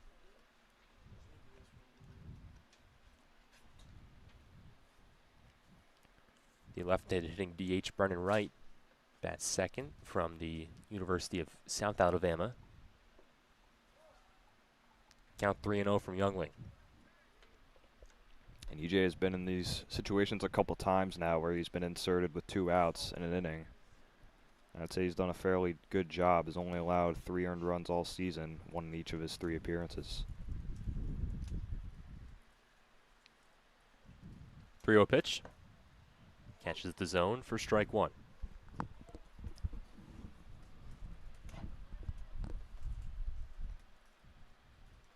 In fact, against the DC Grays on June 5th, Youngling was actually inserted in the middle of an at-bat over at Catholic University. 3-1 curveballs inside. Loads the bases for Logan Panett, who is 2 for 3 today and has a pair of home runs on the season. This inning was trending in the T-Bolts' direction. They came into it up 8-3 and had 2 outs with a runner on second base before Cal Johnson came up, hit a 2-run home run to make it 8-5. And since then it was a walk and E4, another walk. All of that coming with 2 outs. First pitch, a slider that lands in against Logan Panett for strike 1.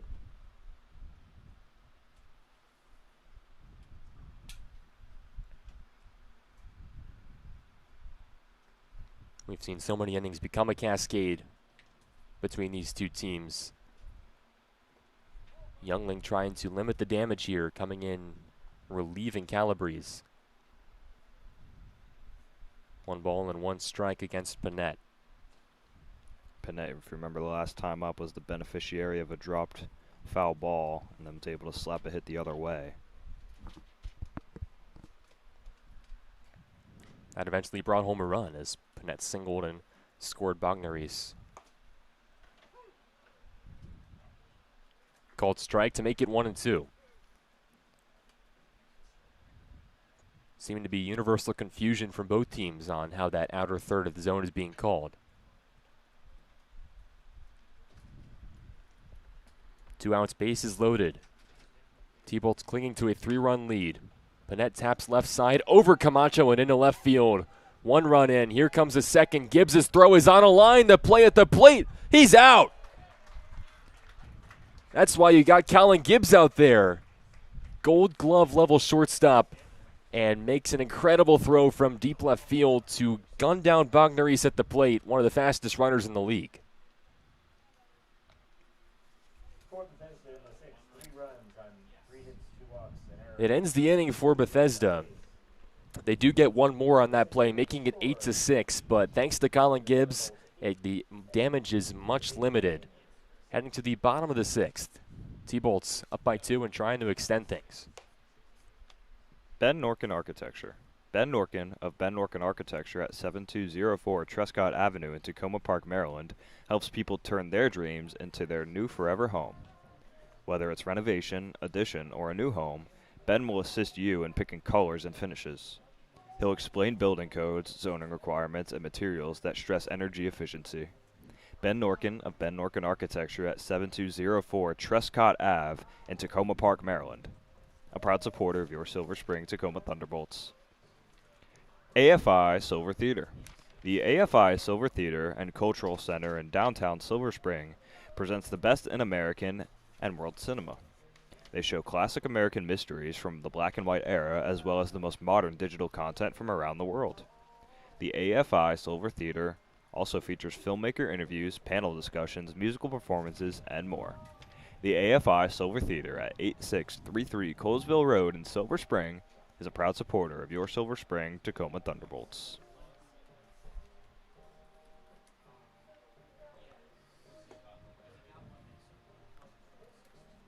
Eight to 6, T-Bolts just saw their lead sliced into by 3 more runs.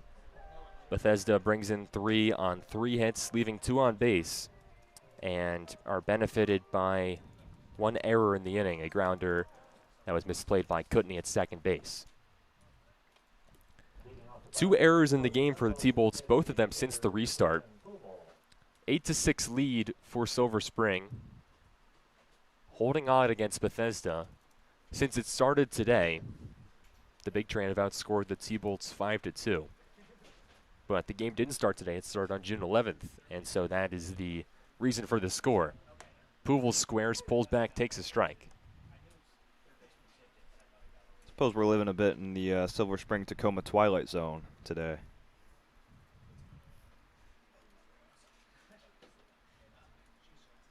This game doesn't feel real in a sense.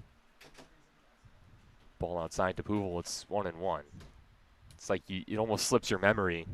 The start of this game 13 days ago on June 11th. Pouvel fouls it.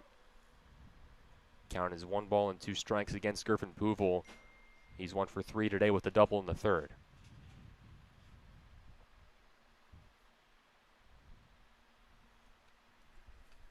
1-2 pitch.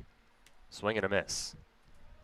Second strikeout for Joe Chiarotto after he struck out Baker to end the 5th. He's got back-to-back. 1 gone the 6th. And Pouvel looks a bit frustrated that he went fishing there, knocking himself on the helmet a couple times. He walks back to the dugout in disgust.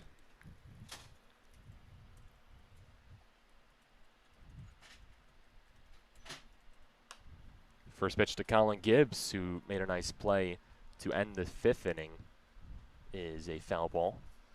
Actually, that was this inning. That was the top of the 6th, where Gibbs made a nice play backing up the grounder to Camacho. Gunning down a run at home that would have extended Bethesda's inning. Count 1-1 on Colin. 0 for 2 with a walk on the day. Backwards K to start off the 5th. Yeah, they were able to get the speedy Bonaris, who was coasting for home.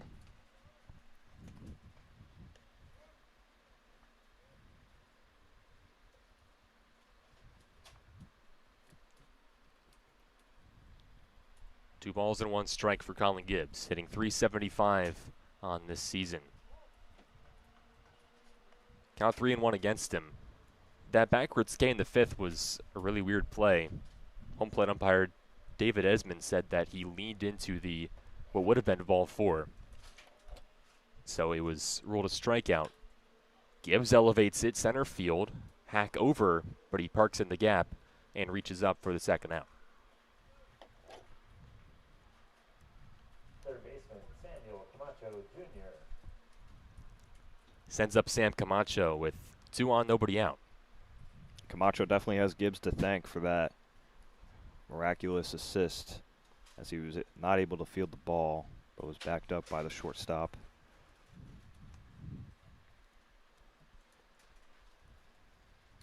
First pitch to Camacho, the third baseman takes a strike. Sam a single in the 5th, kick-started a 2-run rally. That could have been more, but T-Bolts left the bases loaded in the inning. That was just back in the last inning in the 5th. Really? It feels like an eternity ago. I was going to say, it feels like it has been a lot longer. This game has really been dragging on. We're almost approaching an hour and a half just in this game, in this part of this game, and we've only played 2 2/3 innings. Well, thankfully, we have gotten word that Game 2 will only go 7 innings, but even then, I mean, we might go past curfew with how this is going. I guess that's one of those where we just got to cross that bridge when we come to it. Step 1 is just to end this game, which, as we've seen this year from really both of these teams, has not been an easy task. Both teams have let the other explode for some big innings.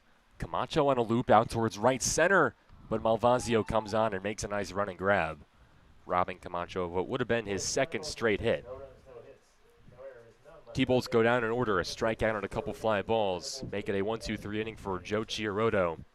Going to the 7th inning, T-Bolts still holding on, up by 2. Koa Sports. Koa Sports in Gaithersburg, Maryland is committed to shaping kids' lives through sports. Koa Sports aims to develop each child to their full potential as an athlete and as a person. They also help your student athlete in the classroom, on the playing field, and anywhere in between. Learn more about Koa Sports at koasports.org. Koa Sports is a proud supporter of the Silver Spring Tacoma Thunderbolts. Parkview Capital. Parkview Capital believes in your financial strategy should reflect more than numbers. It should reflect you. As a trusted investment advisory firm, Parkview Capital partners with individuals and families to build and protect wealth. Parkview Capital personalizes strategies rooted in your values and long-term goals.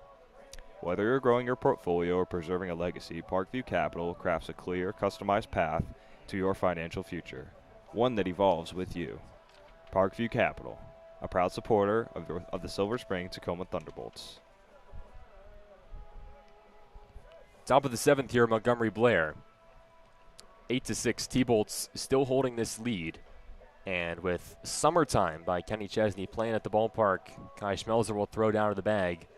Unquestionably summertime here in Silver Spring. A picture-perfect 82 degrees, clear skies, and barely a shade of a breeze.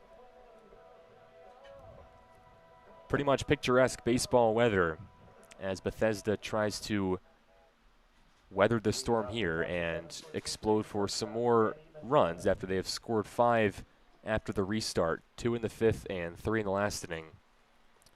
Youngling had to come in and clean up things. Did end up getting out of the inning. In relief of Calabrese, Machado wastes no time and deposits a single in the right. Leadoff man on for the 2nd straight inning. And now the tying run will step to the plate. It's Emilio Gonzalez. He won the Triple Crown last year in the Ripken League, hit 5 home runs to tie for the league lead with Brady Grimes from the T-Bolts. This year he has not hit any, and I'm scared to even bring that up because with a homer already hit today, it seems like the announcer jinxy thing to do would be to have Gonzalez send one over the fence here, which we are hoping can be avoided. Hit in the air to right field. Back to the wall, reaching up, and Jonah Acosta makes the catch. Play back at first is not in time. I mean, when I tell you my heart skipped a beat there, I was putting it up on a tee for him. And he hit it, the dugout for Bethesda exploded, and then it was caught. And I said, thank goodness for that. Peter, I think you owe Jonah a beer for that catch. When he turns 21, I'll go get him a beer. Would have tied the game from Gonzalez and would have been his first home run of the season, but he is still jackless. And now there's one gone with a runner on for Will Hack, who takes a slider on the outer third.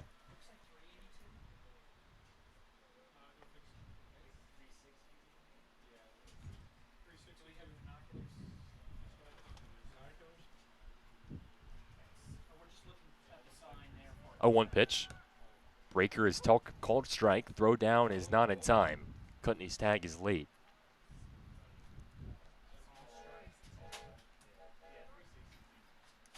As you said, it's just amazing to have clear skies today. Of course, Thunderbolts' last 2 games were rained out before the players even arrived at Blair Stadium.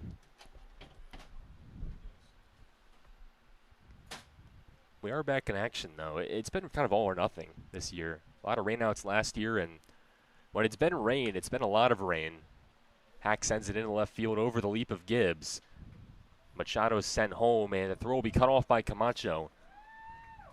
Will Hack with an RBI single.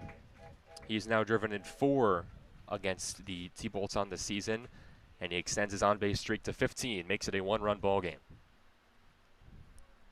Yeah, well, when it rains, it pours, and Hack bringing the hailstorm with that single.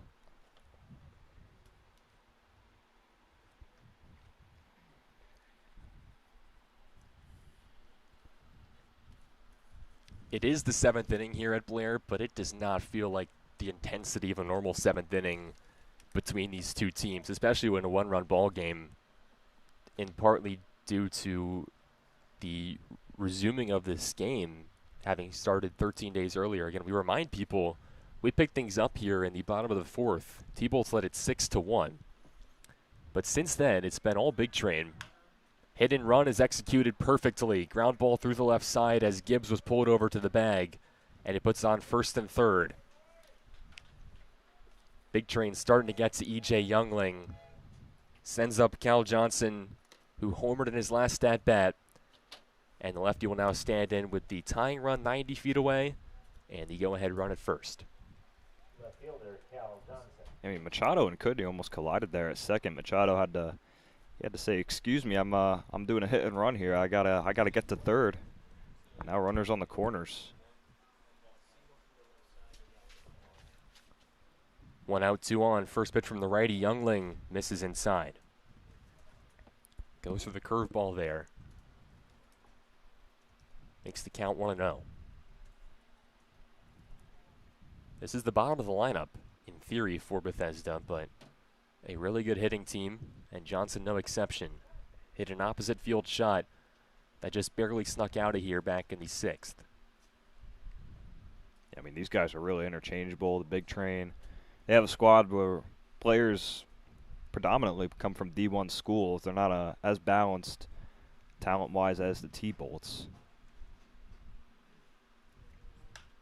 2-0 is lifted out towards left field, but it's going to stay in the yard. Baker over to the line, reaches over and shielding the sun. He makes a nice grab, but that sacrifice fly will tie the game, and Malvazio gets the second.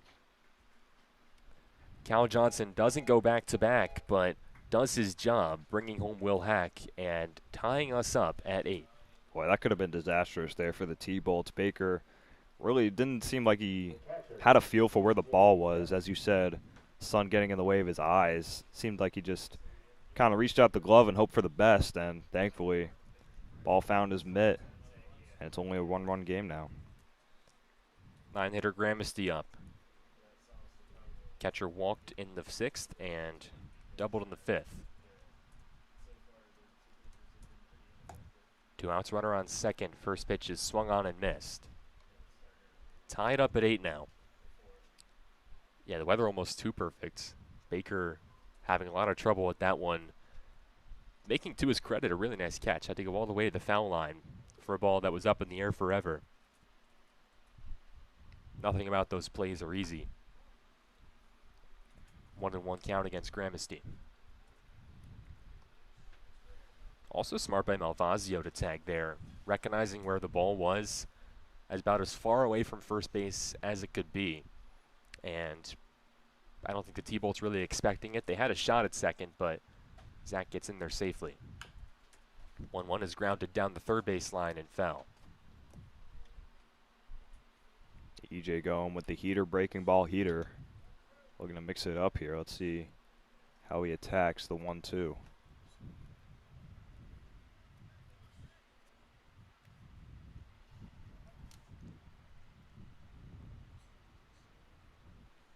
Go ahead run at second base. EJ Youngling trying to keep him there. Bethesda has scored 7 runs over the last 3 innings. 1-2 pitch. Ground ball, just foul. It would have done it, would have given Bethesda the lead, but misses by a few feet. I think that's generous. I think it missed by a couple inches.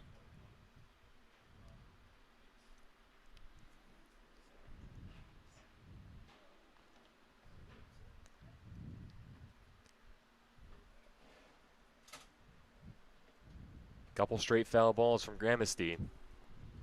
We'll see a third straight 1-2. It's popped up over our heads and foul.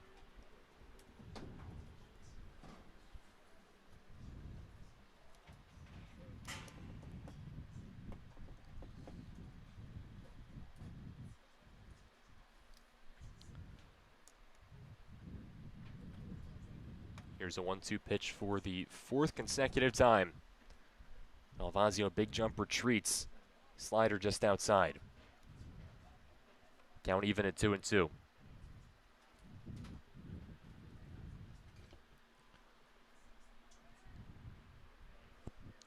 Gramesty came in hitting just .233 with only 4 RBIs in 12 games played.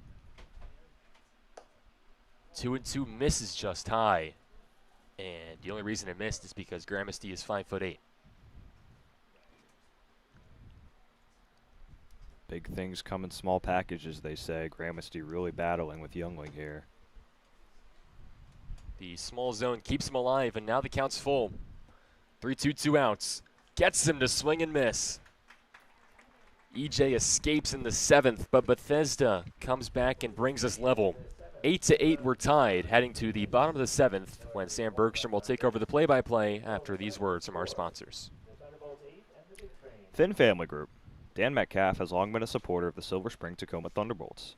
Now he's at a new location, the Finn Family Group of Perennial Real Estate. If you want to find that perfect home in the perfect community, the Finn Family Group is for you. The Finn Family Group believes in community as they bring that sense of community when working with clients to find homes in the Silver Spring Tacoma Park area. Call them today at 301-450-6999. The Finn Family Group, a proud supporter of the Silver Spring Tacoma Thunderbolts. Athletic House. Athletic House on 18952 Bonanza Way in Gaithersburg is a promotional product distributor making mugs, pens, and t-shirts for advertisers. The Athletic House can supply your company with every possible promotional product from 3,000 suppliers. With so many ad specialties available, Athletic House can help leave a lasting impression with your customers, and they will create a long-lasting relationship with your clients. Athletic House, a proud supporter of your Silver Spring Tacoma Thunderbolts.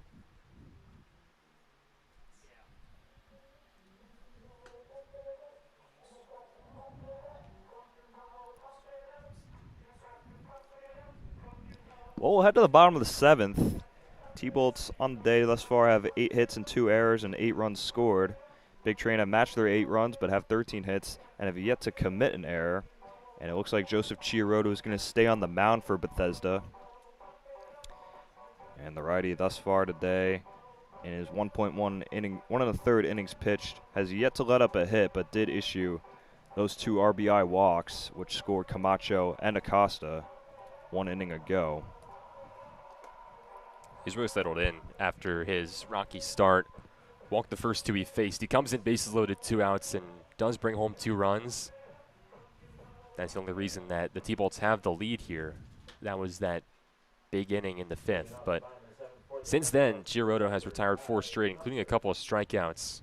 And coming up against 9-1-2, 3 straight batters that all reached back in that 5th. And stepping to the plate now for Silver Spring Tacoma is Kai Schmelzer, who's 1 for 2 today with the RBI. Schmelzer, as we said, youngest T-Bolt on this team as he takes a heater downstairs for a ball. Count quickly 1-1 to the righty. Chiaroto fires. Breaking ball drops in for a strike. That one just clips the bottom right corner of the zone. Now Schmelzer's going to have to recalibrate. Kai checks his swing, but no, does not go. Takes a ball inside.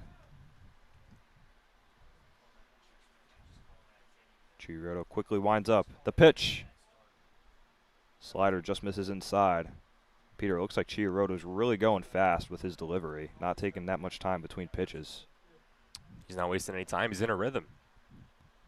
The 3-2 is fouled off over to the football field, and Schmelzer will step back in.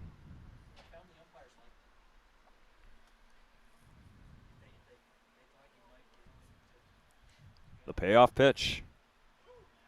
Schmelzer ringed up on strikes. And Kai will strut back to the dugout. Clearly disappointed with that at bat. Gave it a good fight. But he is set down after 8 pitches, and that will bring up Jonah Acosta. You're a really perfect pitch from Chiaroto there. 3rd strikeout for him, and just an inning and 2/3. Inside part has been a little bit more open than the outer third, which has been heavily called for strikes, but David Esmond does ring up Schmelzer regardless. Jonah takes a healthy hack, but foul tips it right into the glove for strike number 1. Acosta, a bit of an uncharacteristic day. Of course, this game continued from a couple weeks ago, but in total he is 0 for 3 with a punch out. As he takes a fastball upstairs for ball number 1.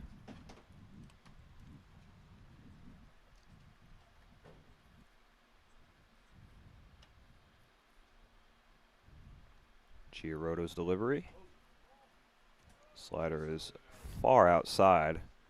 Count now 2-1 for the Miami man.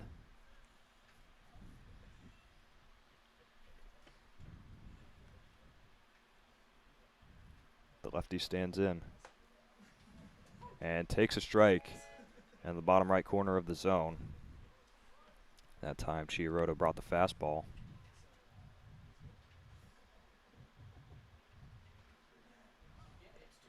That one bounces off of Gramasty. Back to the screen.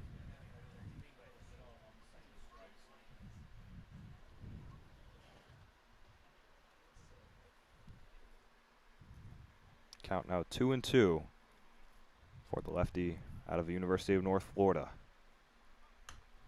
Another foul ball. This one heads to the left side.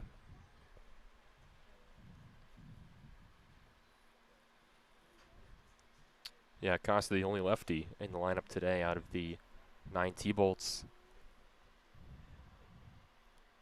Chiodo fires. And Acosta, textbook leadoff man, draws the walk for Silver Spring Tacoma. And that will bring up Connor Fricke. He's now 3 times on board today for Jonah. 2 walks and a fielder's choice that he reached on back in the 5th. Brings up Fricke, who has walked twice in this one. Fricke sends a ball to right field. And that's going to drop in right in front of Malvasio. So Acosta will stand up at second. Fricke on first. That one looked like, initially when it came off the bat, that it was going to be an easy catch for Malvasio, but it just died right in front of him. And that will bring up Gabe Pegues with runners on first and second. 1 out here in the 7th. Fricke having a really nice stretch. Was hitless on Sunday against Olney, but before that had 3 straight games with a hit. And now gets a single today. He's been aboard all 3 times. And Gabe Pegues has also been aboard 3 times. He is 3 for 3 today. Takes a ball outside.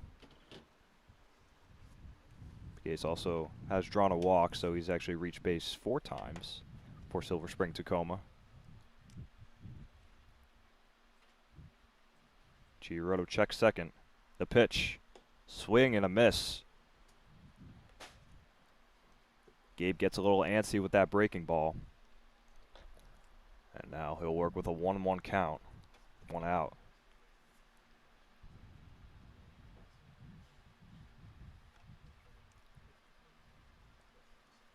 Chiodo checks twice. He fires. And Pegues sends one to right field. It's going to get down for a base hit. Fielded by Malvasio. Skip Eckert will hold up Jonah Acosta at third. And the bases are now loaded for the Thunderbolts. And that will bring up Nolan Kutney. Not a bad day for Gabe. 4 for 4 with a walk, including that 3rd single of the day. Now has singles to every position in the outfield. Goes backside there to load the bases with just 1 out. Kutney has been aboard 3 times today. His single in the 1st was the 4th straight hit in that inning. Pegues is certainly shrinking the big train today.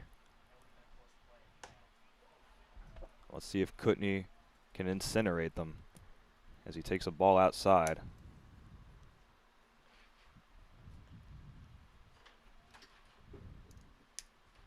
Bases loaded, 1 out here in the bottom of the 7th. The 1-0. The appeal to first, and they're going to rule he swung. And we can hear a loud "Are you serious?" from the crowd.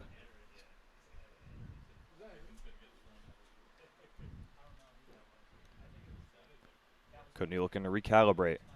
The 1-1. Fouled back. You can hear the big train whistles in the crowd. Looking to fire up Chiodo on the mound, who has yet to surrender an earned run. Has walked 3 and punched out 3 Thunderbolts. The 1-2, swing and a miss. Kutney down on strikes for the 2nd time today. And now it's going to be up to Cam Baker to cash in. Bases still loaded with 2 out here in the bottom of the 7th. But it looks like we're going to get a mound visit here. Perhaps they're going to talk things over with Chiodo.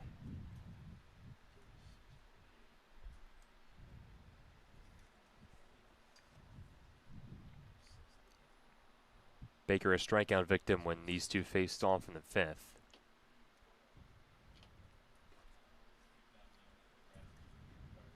Would be another really tough situation to not score in. We saw the first two reach back in the fourth, no runs scored. And now here at bases loaded, one out. Big Train just a batter away from getting out of it scoreless. They've got all the momentum right now. Since the restart, they've outscored the T-Bolts 7-2. And for Joe Chiarotto, this is his first appearance of the summer for Big Train, and they're clearly showing a lot of confidence in this kid. He's thrown 48 pitches thus far, and they're going to leave him in with a big spot here with the bases loaded in a tie ball game. Baker takes a healthy hack and fouls that one back to the screen.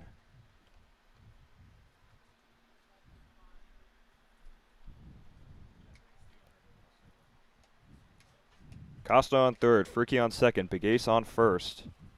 And the righty out of Indian River State stands in. The 0-1. That fastball just misses upstairs.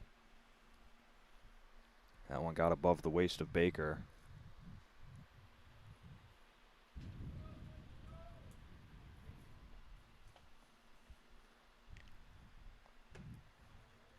The 1-1 is yet again high. Chiarotto going to the fastball, back-to-back pitches.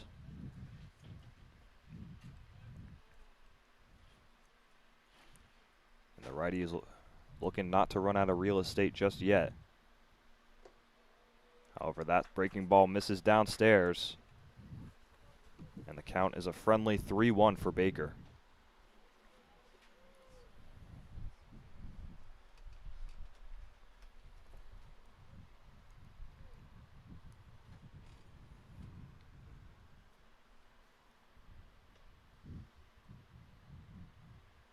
The 3-1. High fly ball to right field. Malvasio under it, calls for it, and makes the catch. So we'll head to the top of the eighth. Chiarotto escapes trouble. And for the inning, no runs, 2 hits, no errors, 3 men left on base. Keep it right here as we give you a word from our sponsors.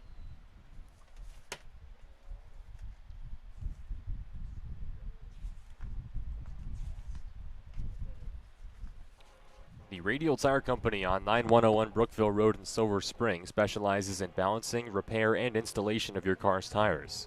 The Radial Tire Company has experienced technicians with a commitment to quality service, advanced equipment for balancing and installation, and comprehensive repair options.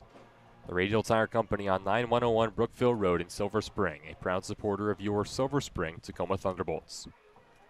Chuck Levin's Washington Music Center at 11151 Veers Mill Road in Wheaton has been serving Washington musicians since 1958. Chuck Levin's is a family run and is famous for instrument sales and its repair facilities for guitars, woodwinds, brass, strings, and electronics. Open Monday through Saturday from 10 to 6. Chuck Levin's Washington Music Center at 11151 Veers Mill Road in Wheaton, a proud supporter of your Silver Spring Tacoma Thunderbolts.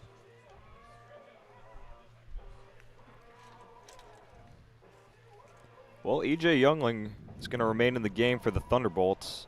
He's pitched 1 in the third, given up 4 hits and 2 earned runs. Has also issued 1 walk and has a strikeout to his stat sheet tonight. If you remember last inning, Youngling, of course, surrendered the 3 hits and the 2 runs. One of them being a Cal Johnson sac fly to left field. One of them also being a Will Hack single, which was also to left field, which scored Daniel Machado. We'd like to thank you all for tuning in tonight for this bit of a wacky matchup, as this game was started on June 11th but postponed due to the rain, and we have a doubleheader on deck here tonight at Blair Baseball Stadium. Still got to finish this game out here in the top of the 8th. Score knotted up at 8.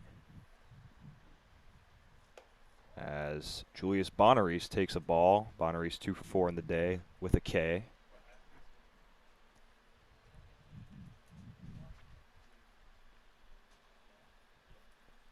Youngling 21 pitches deep. Fires the 1-0. And that one skips past Schmelzer. Count quickly 2-0 for the lefty out of George Mason University.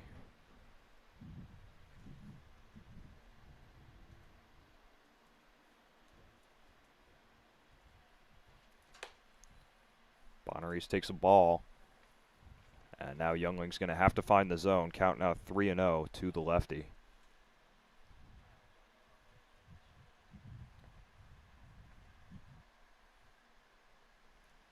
Youngling fires. And it's going to be a 4-pitch walk to lead things off for Bethesda. Julius Bonneries reaches for the 3rd time today. I feel like both pitchers in this game are kind of pitching like they know they have another game in front of them, just trying to get this game over with as quickly as possible. I think for EJ here, just maybe want to take some more time in between pitches. Tie game, important game in the standings as the T-Bolts are trying to claw their way back up, and a rivalry game. So maybe just taking a little bit more time, resetting between these pitches may prove beneficial. Thunderbolts 0-3 against Big Train this year. 2 of those losses have come from a substantial run differential. Looking to steady the ship here tonight. Youngling fires. Brennan Wright shows bunt but pulls back at the last second. And the count now 1-0 to the lefty, who is 0 for 2 today.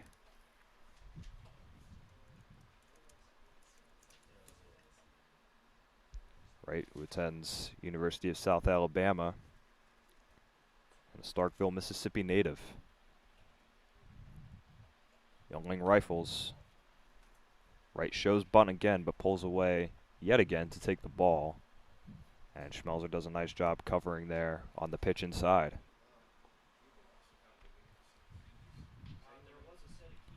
And now we're going to get a mound visit from Ryan Mariani, I believe that is. And the entire infield's going to talk things over with EJ, who, as you said, perhaps is speeding through this inning a bit more than Thunderbolts would like. You also saw that out of Joe Chiarotto, who was just firing pitch after pitch with limited rest time.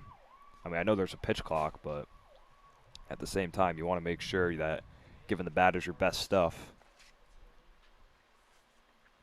And so they'll converse for about 7 seconds before breaking apart, and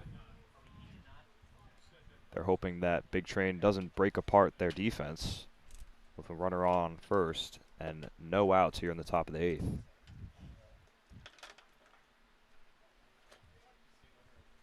Every pitch has to be so important here with the middle of this lineup up. 2-hitter Wright. Wright finally does bunt it up, and it is caught by Schmelzer. So Wright showed bunt three consecutive times. Finally laid down the bat there. But unfortunately for Wright, it was popped right up down the first base line, easily catchable for Schmelzer. It's the right call there to bunt, because you've got guys that have a track record today of getting hits and advancing runners that bat behind Brennan Wright. But just really poor execution there. Had a couple of trial pitches that he saw go by and would have liked to have done better with that. Didn't even get it fair to have a chance at him. First pitch to Logan Panett is taken for a strike. Panett 3 for 4 on the day. And the third baseman is looking to do some damage here for Bethesda.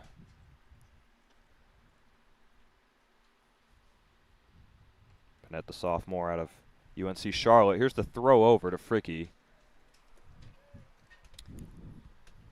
But Bonneries is safe.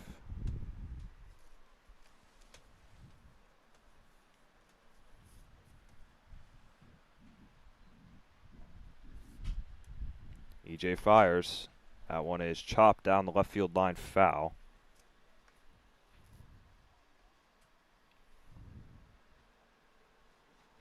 And I've just received word that Panett is actually going to be transferring to George Mason to play with his teammate Julius Bonneries.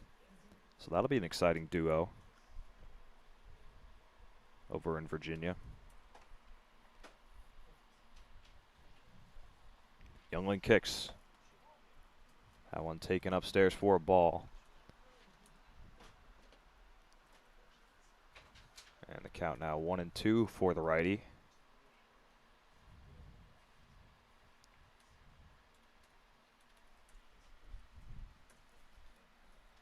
Panett stands in, the 1-2. That one is powered to right field.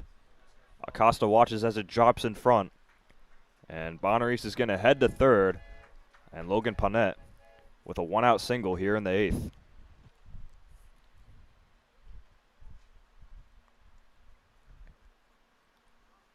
If that bump by Brennan Wright was more successful, the Big Train would have just taken the lead because that single would have scored Julius Bogneries, but instead he's only at third base. Threat not over, though. Machado led off the 7th with a single and has 2 hits in this ball game. With just 1 out, the sacrifice fly still an option. Bogneries, one of the speediest runners on the Big Train. Machado takes a ball inside. Venezuelan looking to provide a ferocious hit for Bethesda. With runners on the corners, 1 out here in the 8th. Youngling looking to limit the damage. The 1-0. And that plunks Machado right in the backside. Took one to the caboose, and he'll take first. First baseman Emilio Gonzalez. I mean, if there were ever a time to really slow things down and reset, it would be here with Gonzalez coming up. Won the Triple Crown last year, but just to clarify what that means, he led the league in a bunch of offensive categories. One of them was RBI. And already against the T-Bolts this year, he has driven in 8 in just 2 games. No stranger to the spotlight as the lefty stands in and chops that one foul. Of course, Gonzalez had the walk-off single in the home opener against the Thunderbolts back on June 2nd. That came at Shirley Povich Field, and where Bethesda won that game 12-11.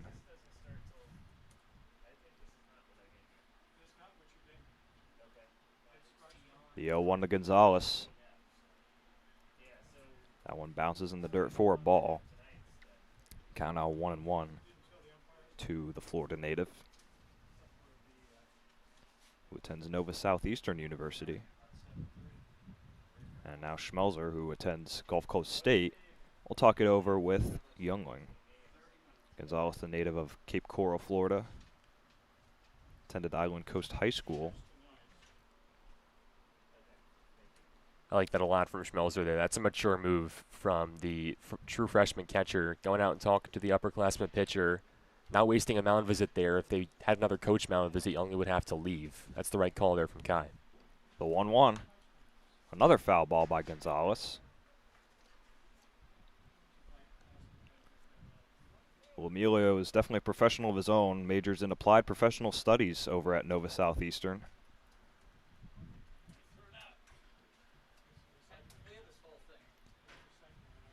Looking to put some professional power to this pitch. The 1-2. That one is roped to left field. It is going to get down for a base hit. Splits the left field gap. In to score comes Bogneries. Rounding third is Paunette. He will score. And now they have Gonzalez in a pickle. Was looking to get to second. And now here comes the throw at home. And Machado is out. Heads up play there from Connor Fricke. As they perhaps were playing some cat and mouse there, Big Train were, with Gonzalez heading from first to second. But the Thunderbolts able to recognize a speedy Machado heading home and gun him down to save the 3rd run scoring in this inning. However, the damage has been done. Gonzalez adds 2 more runs for Bethesda. And the reigning Ripken League Player of the Year shows his powerful prowess. As that pitch skips away and Gonzalez is going to stand up at second. And things beginning to unravel here for the Thunderbolts. It's just been a much different go of it here. A shame that the game was suspended back on June 11th. T-Bolts had a lot of momentum and were playing their best against the Big Train this season, but just a lot of base runners on today, and for a team that drives in runs probably the best in the Ripken League, and you've got a player like Gonzalez who's just a complete pro at it, knows exactly where the fielders are, is able to just put that one in left center. Lucky for the T-Bolts that there was a mental error there by Machado. So they just need 1 out to get here.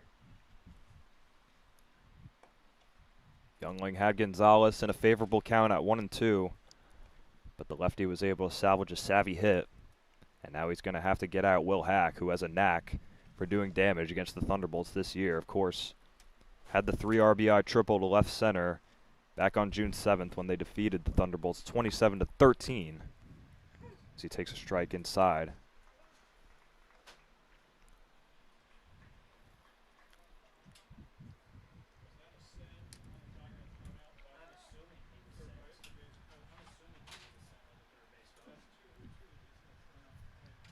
Youngling checks. Wind the kick to pitch. And Hack works a walk.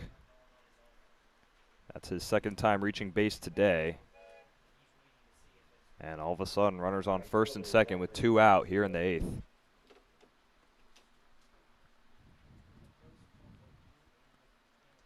This is a guy you don't want at the plate right here. 4 home runs, tied for the league lead. Gave one a ride back in the 7th inning. Alvacio 1 for 4 today. Here's Youngling's delivery. Breaking ball drops in there for a strike. And it's certainly not like Youngling's had a haywire inning. I mean, he's placing the ball pretty well. Just the Big Train offense has been piecing together proficient hits. The 0-1 is sky high. That will head foul. Kind of quickly 0-2 for the righty.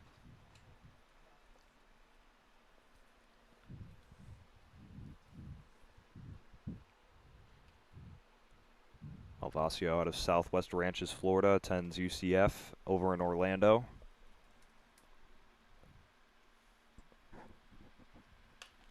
Another foul ball.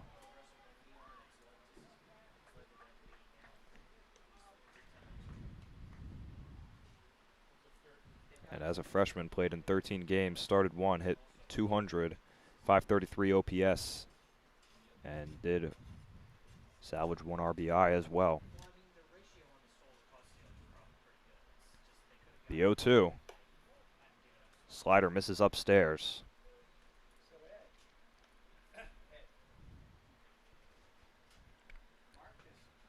And EJ's going to have to adjust.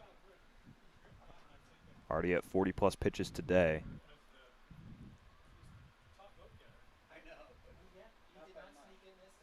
Has 1 strikeout, also has walked 3. Swing and a miss. Youngling blows the fastball right by him. Not before Big Train had 2 runs to go up 10-8 here in the 8th inning. 2 runs, 2 hits, no errors, and 2 men left on base. Keep it right here on Thunderbolts Baseball Network as we bring you a word from our sponsors. Wild Bill Sports is all about travel baseball and fun. At Wild Bill Sports, travel baseball is the journey players take to develop skills, increase confidence, and grow with integrity, both on and off the field. Wild Bill Sports also promotes community engagement and giving back. Contact Wild Bill Sports at wildbillsports.com. Wild Bill Sports, a proud supporter of your Silver Spring Tacoma Thunderbolts. Jay Hollinger's Waterman's Chop House at 8606 Colesville Road in Silver Spring serves up Chop House classics, fresh seafood, Chesapeake Bay oysters, a raw bar, and hyper-seasonal local produce. It has one of the best bars in downtown Silver Spring, serving craft cocktails, beer, and wine. Jay Hollinger's Waterman's Chop House at 8606 Colesville Road in Silver Spring, a proud supporter of your Silver Spring Tacoma Thunderbolts.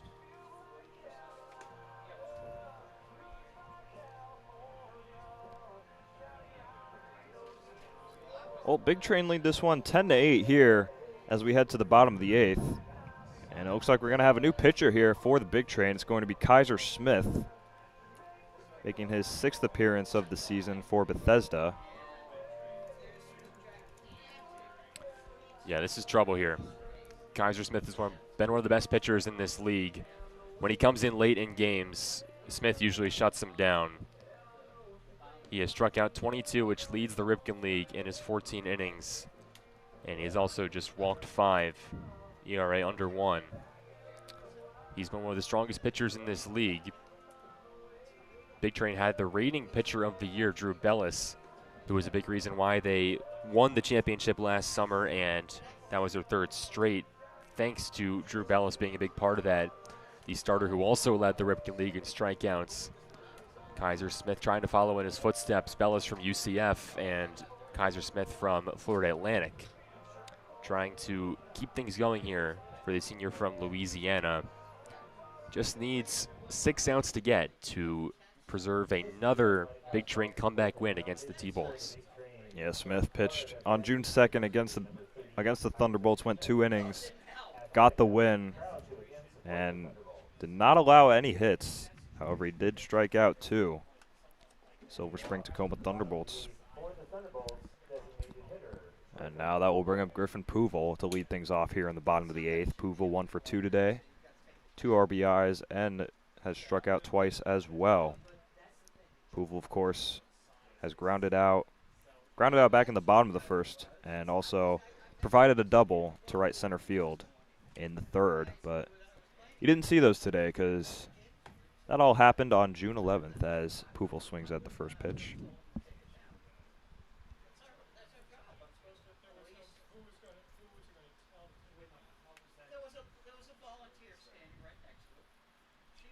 Smith delivers. That pitch is saved by Gramesty.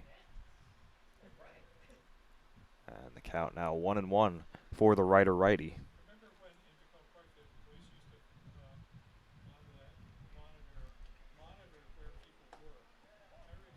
Breaking ball just misses the zone inside. A lot of bend on that one from Kaiser.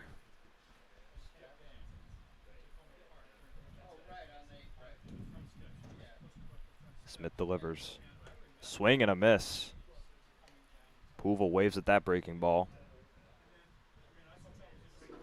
So both strikes for Griffin have come swinging.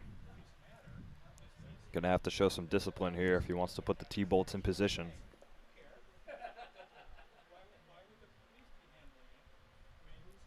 Another swing and a miss. Puval down on strikes, his 3rd strikeout of the day. And that will bring up Colin Gibbs, who has been nothing short of sensational for the Thunderbolts this season. However, he is 0 for 3 today with a strikeout.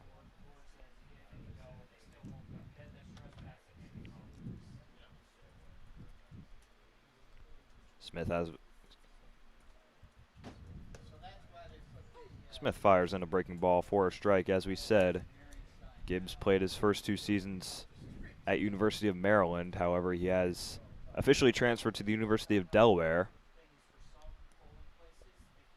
As Smith fires a breaking ball outside.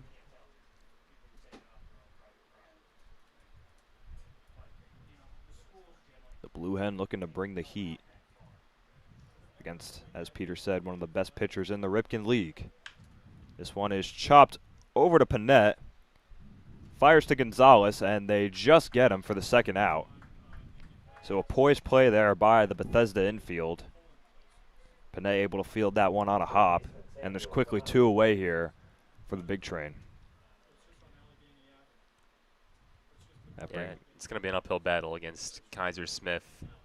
Unfortunate to say, but Smith, when in this scenario this year, has been pretty much lights out. Just when the T-Bolts can get the top of their order back up, maybe they'll have a shot. Camacho hasn't been bad today, though. He has had some hard contact in his past 2 times up, including a single in the 5th. The Miami man stands in against the Ragin' Cajun. The 1-0. Slider drops in for a strike. Seen a lot of sliders today, Peter, from an array of pitchers. Yeah, it seems to be the breaking ball of choice. That time it's a heater, which Camacho waves at.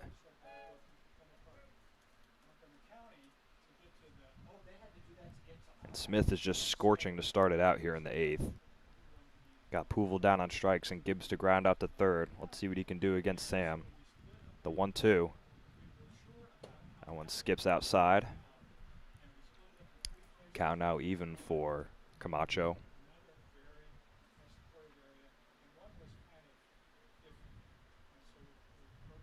Sam certainly jumped around, started his collegiate career at University of North Florida as a redshirt before transferring to Clarion and up in Pennsylvania. That one just misses outside. And the count will now be full to Camacho. And now he finds himself here in Silver Spring, Maryland.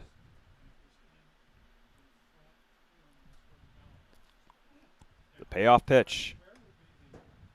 Misses outside, and Camacho works a walk. It's his second time reaching base today. And that will bring up Kai Schmelzer. As we said, the youngest player on this team, inserted in a big spot here. With 2 outs, man on first, down 2, here in the bottom of the 8th.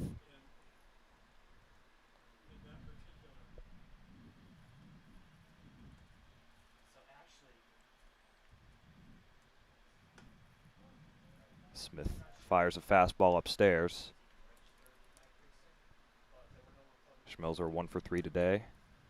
An RBI single and a strikeout. That single came in the bottom of the 3rd inning a couple weeks ago. Camacho dancing off first, and Kai takes a strike.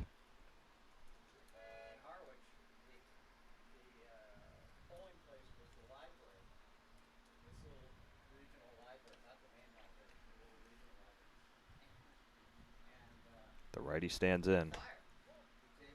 Another fastball misses above the waist. Count now 2-1 with 2 out.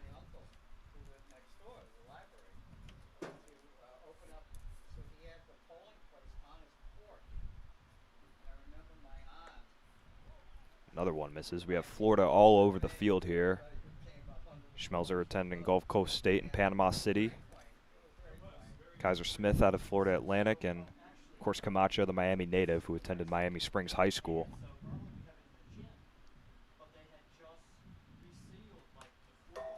And Schmelzer fouls that one back to the supporting beam here, which upholds the foul netting. Pretty good precision in terms of a foul ball. The count now is full for Schmelzer.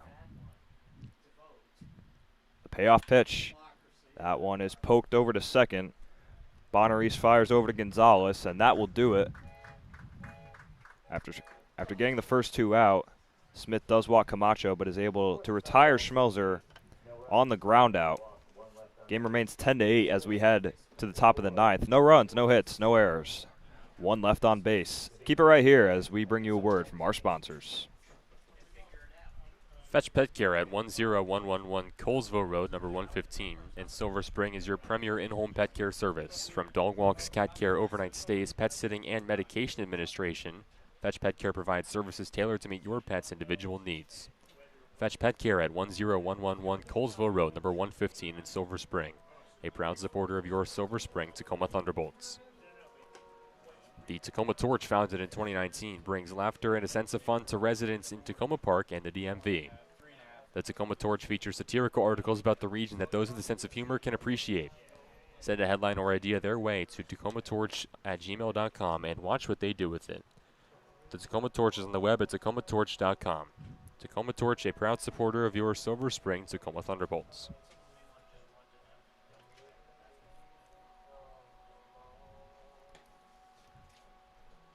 So Bethesda still leading this one 10-8 as we head to the top of the 9th. Thunderbolts were not able to cash in any runs as Kaiser Smith provided the heat for the big train, and they have been chugging away in the second half of this game. And E.J. Youngling, right-handed pitcher out of Moravian, is going to stay in. Youngling has thus far gone 2 1/3, has allowed 4 earned runs to score, has also struck out 2 and issued 3 walks. Do you agree with this decision to leave E.J. in, Peter? I think for the bigger picture, it's the right call. If he's ready to go out there and just willing to give you guys some length, then you have to be all for that. Using 2 pitchers in this shortened game today is going to set you up nicely for the second game with a doubleheader, and you'll have all your ducks in a row as you take on the big train in a start-to-finish game. Despite only being 7 innings, it'll give you a chance to build a new momentum after their offensive start in this game was shortened because of the 13-day delay to resume this game. I think if Youngling can get through this inning with little to no damage, it seems to be the right call. Well, he's going to have to face a guy who did a lot of damage earlier in this game, Cal Johnson. Of course, hit the 2-run homer back in the top of the 6th. He is 1 for 2 today with a strikeout. As he takes a ball inside, count now 2-0 to the lefty.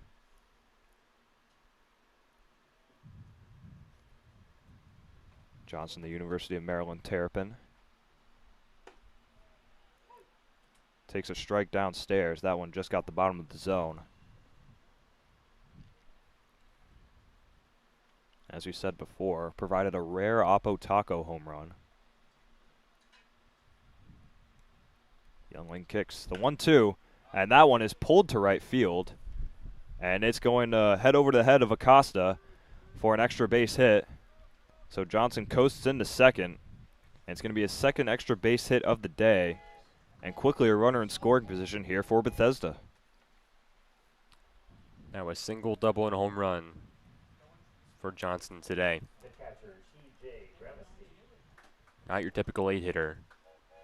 Sets things up nicely for Bethesda to get some insurance here in the 9th. And TJ Gramsci, not your typical 9-hitter, will appear now. The righty is 1 for 2 today with a K. He's in prime position with Johnson on second. Youngling delivers. Takes a strike. Now, Peter, do you think Gramsci should look to bunt here to advance Johnson over to third? I don't. If you're up 2 runs, I wouldn't do that. Just let him swing. He's been swinging the bat well tonight. And with the top of the order coming up, you've got faith that those guys are going to get some offense regardless. Maybe if it's a tie game or you're down a run, you think about it more. Youngling sneaks a strike in there.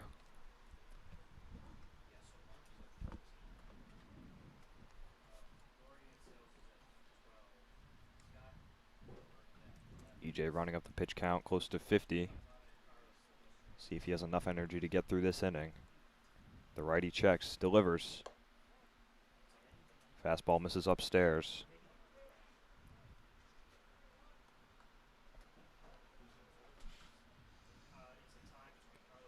Count now 1-1 for Gramsci. Another Florida Atlantic Owl looking to fly in a run. Gramsci takes one inside. TJ Gramsci just wrapped up his sophomore year at Florida Atlantic down in Boca Raton.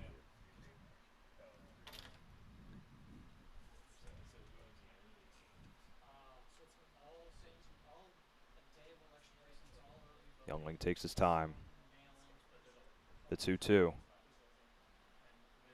Johnson's going to head to third.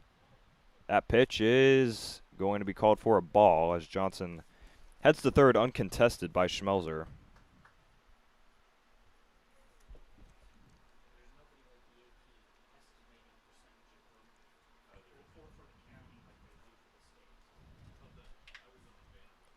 And for Cal, that's going to be his 4th stolen base of the season as Gramsci works a walk.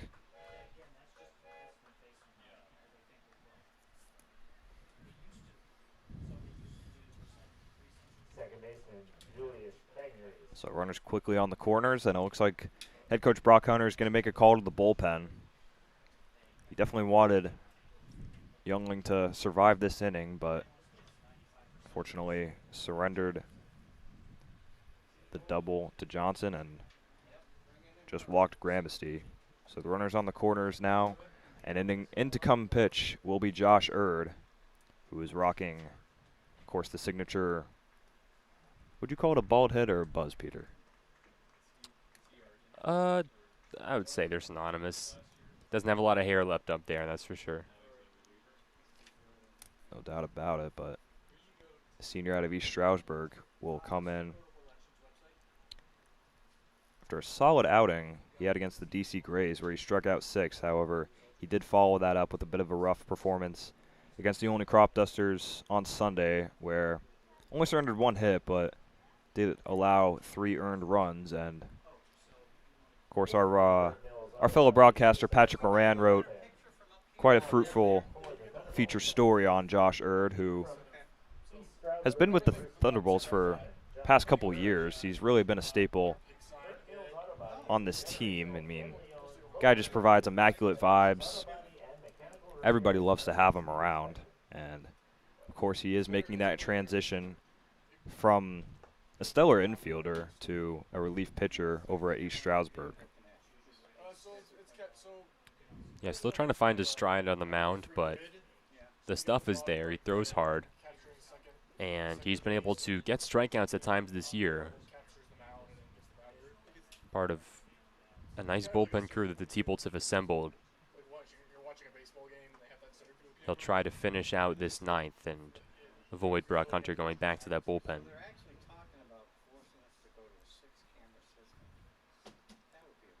And Erd really praised the pitching staff. Of course, Patrick Moran covered this story. If you want to read the full feature, head to tbolts.org. He did a terrific job with it. And one of the things Erd said was that coaches have really been helping me so much, and it's a blessing that they're here being able to do what they're doing with us. And pitching coach Dean Wandell called it a huge step forward for him. He looked a lot better, less robotic, a lot more synced up with everything against the DC Grays when he had those 6 strikeouts. He's in a big spot as he bounces a pitch that will send Gramercy over to second. Johnson still on third. And Julius Bonaris, who is 2 for 4 today with a strikeout. It's in a big spot here. Runners on second and third, no outs. In the top of the ninth, Erd's delivery. That one is sliced to right field. It's going to be a base hit. In the score comes Johnson. Rounding third is Gramercy. And the tag by Schmelzer. He is out. What a strike by Jonah Acosta in right field. That's the second assist coming from the T-Bolts after a base hit. First one coming from the infield, and this one, an absolute bullet from Jonah Acosta. Much needed out for Josh Erd and the T-Bolts. It's just not the right call to send him there. Third base coach for Bethesda has really struggled tonight. That's now 3 runners gunned down at the plate. But Bethesda does get one more. It's big insurance, and their inning is far from over. But such a great play from Jonah. That's why you love to have shortstops, as many as possible around the field. That's kind of what the San Diego Padres have done in Major League Baseball. But as many shortstops as possible everywhere on the field. That's why guys like Tatis and Jackson Merrill play the outfield, is because they have the natural skills to field, transfer, and throw oftentimes better than other players. So it benefits to have guys like that out there, and Acosta's been such a Swiss Army knife this year, showing off that shortstop range there and that quick transfer to gun down the runner. Check swing here from right. It's fielded by Camacho over to Fricky. So some Miami magic going on here in the ninth. First Acosta with the assist to home plate, and Camacho with the put out for the second out.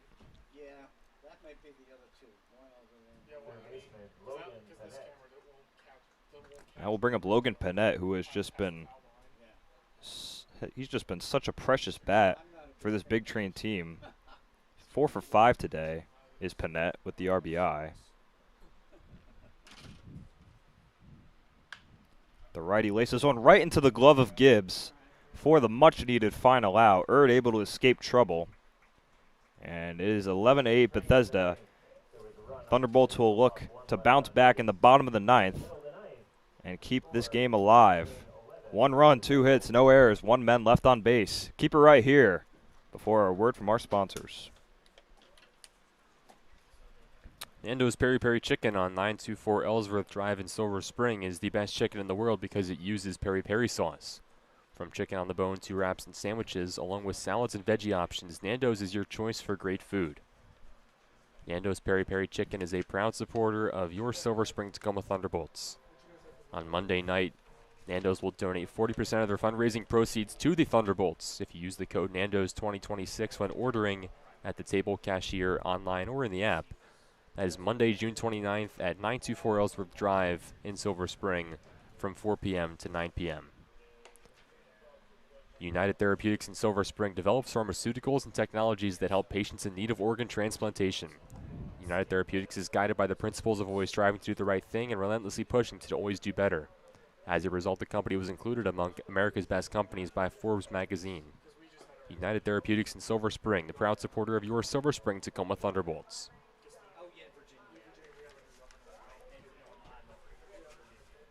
Welcome back to the bottom of the ninth.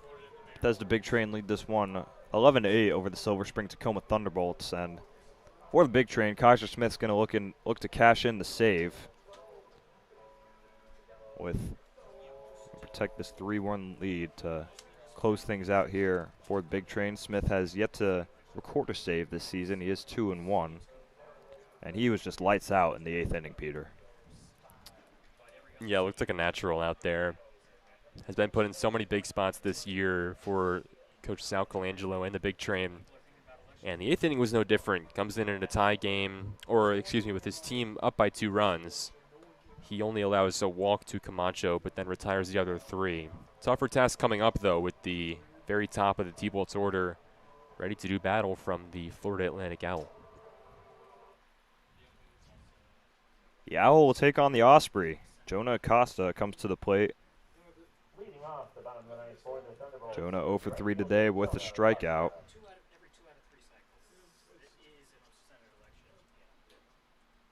And Acosta, as we said, made the beautiful assist from right field to Schmelzer to gun down Gramasty.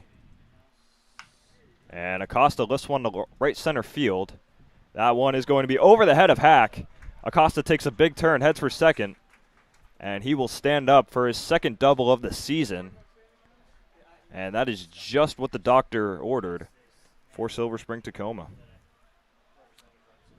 Need 3 runs to tie, and that's a good start. T-Bolts on their way, and the tying run now on deck. Good spot here with Fricky, too, who's been really good today. Pair of walks and a single. Fricky, of course, did not start this game back on June 11th when these two teams went 4 innings. He was just inserted today, but as you said, he's had an efficient day at the plate.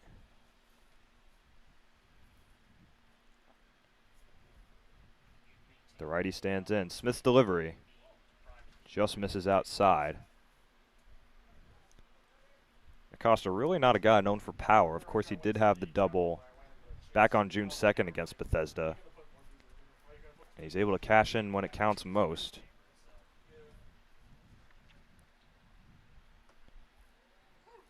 That breaking ball sneaks in for a strike.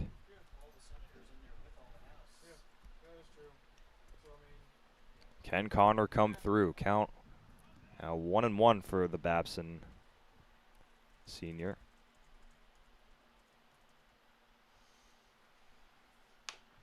Ricky chops this one up the middle. It is fielded by Machado. Over to Gonzalez for the first out. Acosta does move to third, but it's 1 out here for Bethesda in the bottom of the ninth. Center fielder Gabriel Pegues.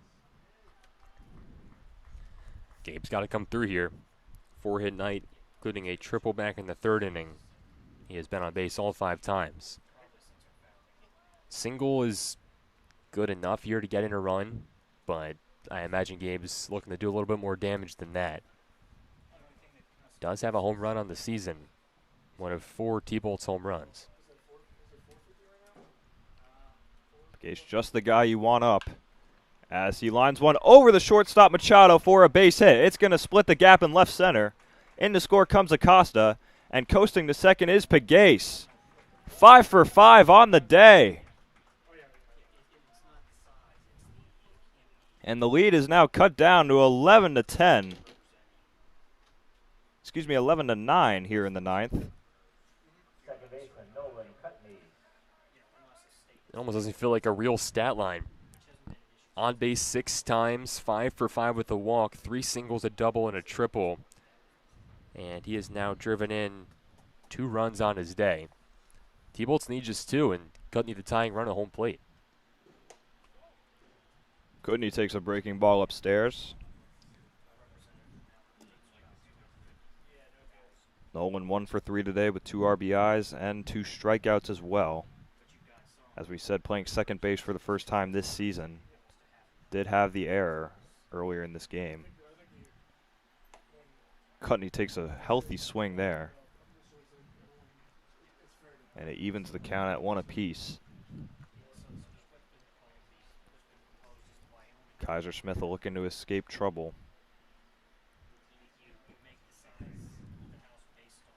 Big Ace on second. Kutney spoils that pitch.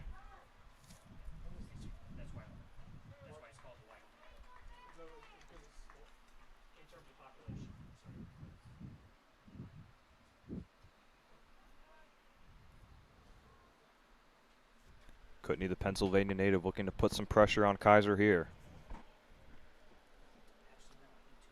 The 1-1. Swing and a miss. Excuse me, that was the 1-2, and that will send Kutney down on strikes.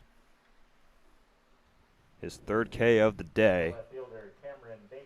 And Cam Baker's going to have to come through if the Thunderbolts want to stay alive. 11-9 is your score here in the bottom of the ninth. T-Bolts led this one 6-1 as we kick things off in a resumed game played on June 11th. But since then, Bethesda has taken control. Baker fouls that one back. Count quickly 0-1 for the Indian River State native. Last hope here. Baker 0 for 5. You just can't make it easy for Smith. Got to do whatever you can. If it's close, put a bat on it and fight it off. Just stick around for your pitch.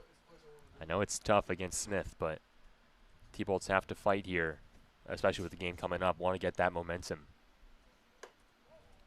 The Ragin' Cajun rifles a fastball upstairs for a ball.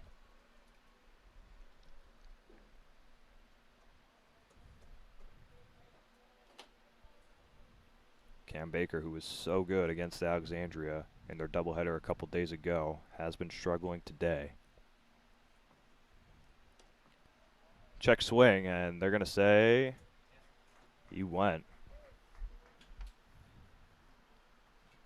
So 1-2 now for Baker.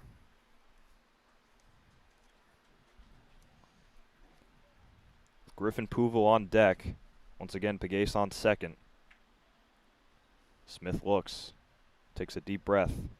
The wind, the kick, the pitch. Baker sends a high fly ball. Machado and Johnson. Johnson puts it away, and that will do it here at Blair Stadium. Big Train win this one 11-9 and cap off another big comeback against the Thunderbolts this season. Yeah, tough one for the Thunderbolts, coming back from a game that they really dominated through 3.5. Had a great starting performance from Brady Grimes and had a 5-run lead against the defending champs, but just too hard to keep this offense at bay sometimes. Just a lot of hits being put on the board from the Big Train. They only had 4 before this restart, and after they put together 13 hits in just 5 innings of work. They scored 10 of their 11 runs since that restart, and just shows you how high-powered of an offense this is.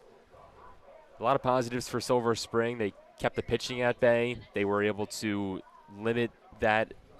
They didn't use that many arms, I guess, to just put it as simply as possible. And with the game coming up tonight, I'll be interested to see how they bounce back. Hopefully they can keep things going and try to get back that offensive side of things against the Big Train in the nightcap. In this game, Big Train were able to hammer 17 hits, score 11 runs, knocked in 9 RBIs, had 3 doubles and a home run courtesy of Cal Johnson. Also drew 6 walks, left 9 men on base, and stole 9 bases tonight. And for Silver Spring Tacoma, they notched 12 hits, knocked in 9 RBIs, hit 3 doubles, had a triple, drew 11 walks, struck out 12 times, and left 14 men on base. Game 2 of this doubleheader will be coming to you shortly. We don't have a precise first pitch time. However, be sure to tune back in for Game 2 of this doubleheader. Should have action no later than in about 15 to 20 minutes, if I were to guess. And for Peter Kelly, I'm Sam Bergstrom. Thanks for tuning in. Big Train take this one 11-9 in Game 1 of this doubleheader here.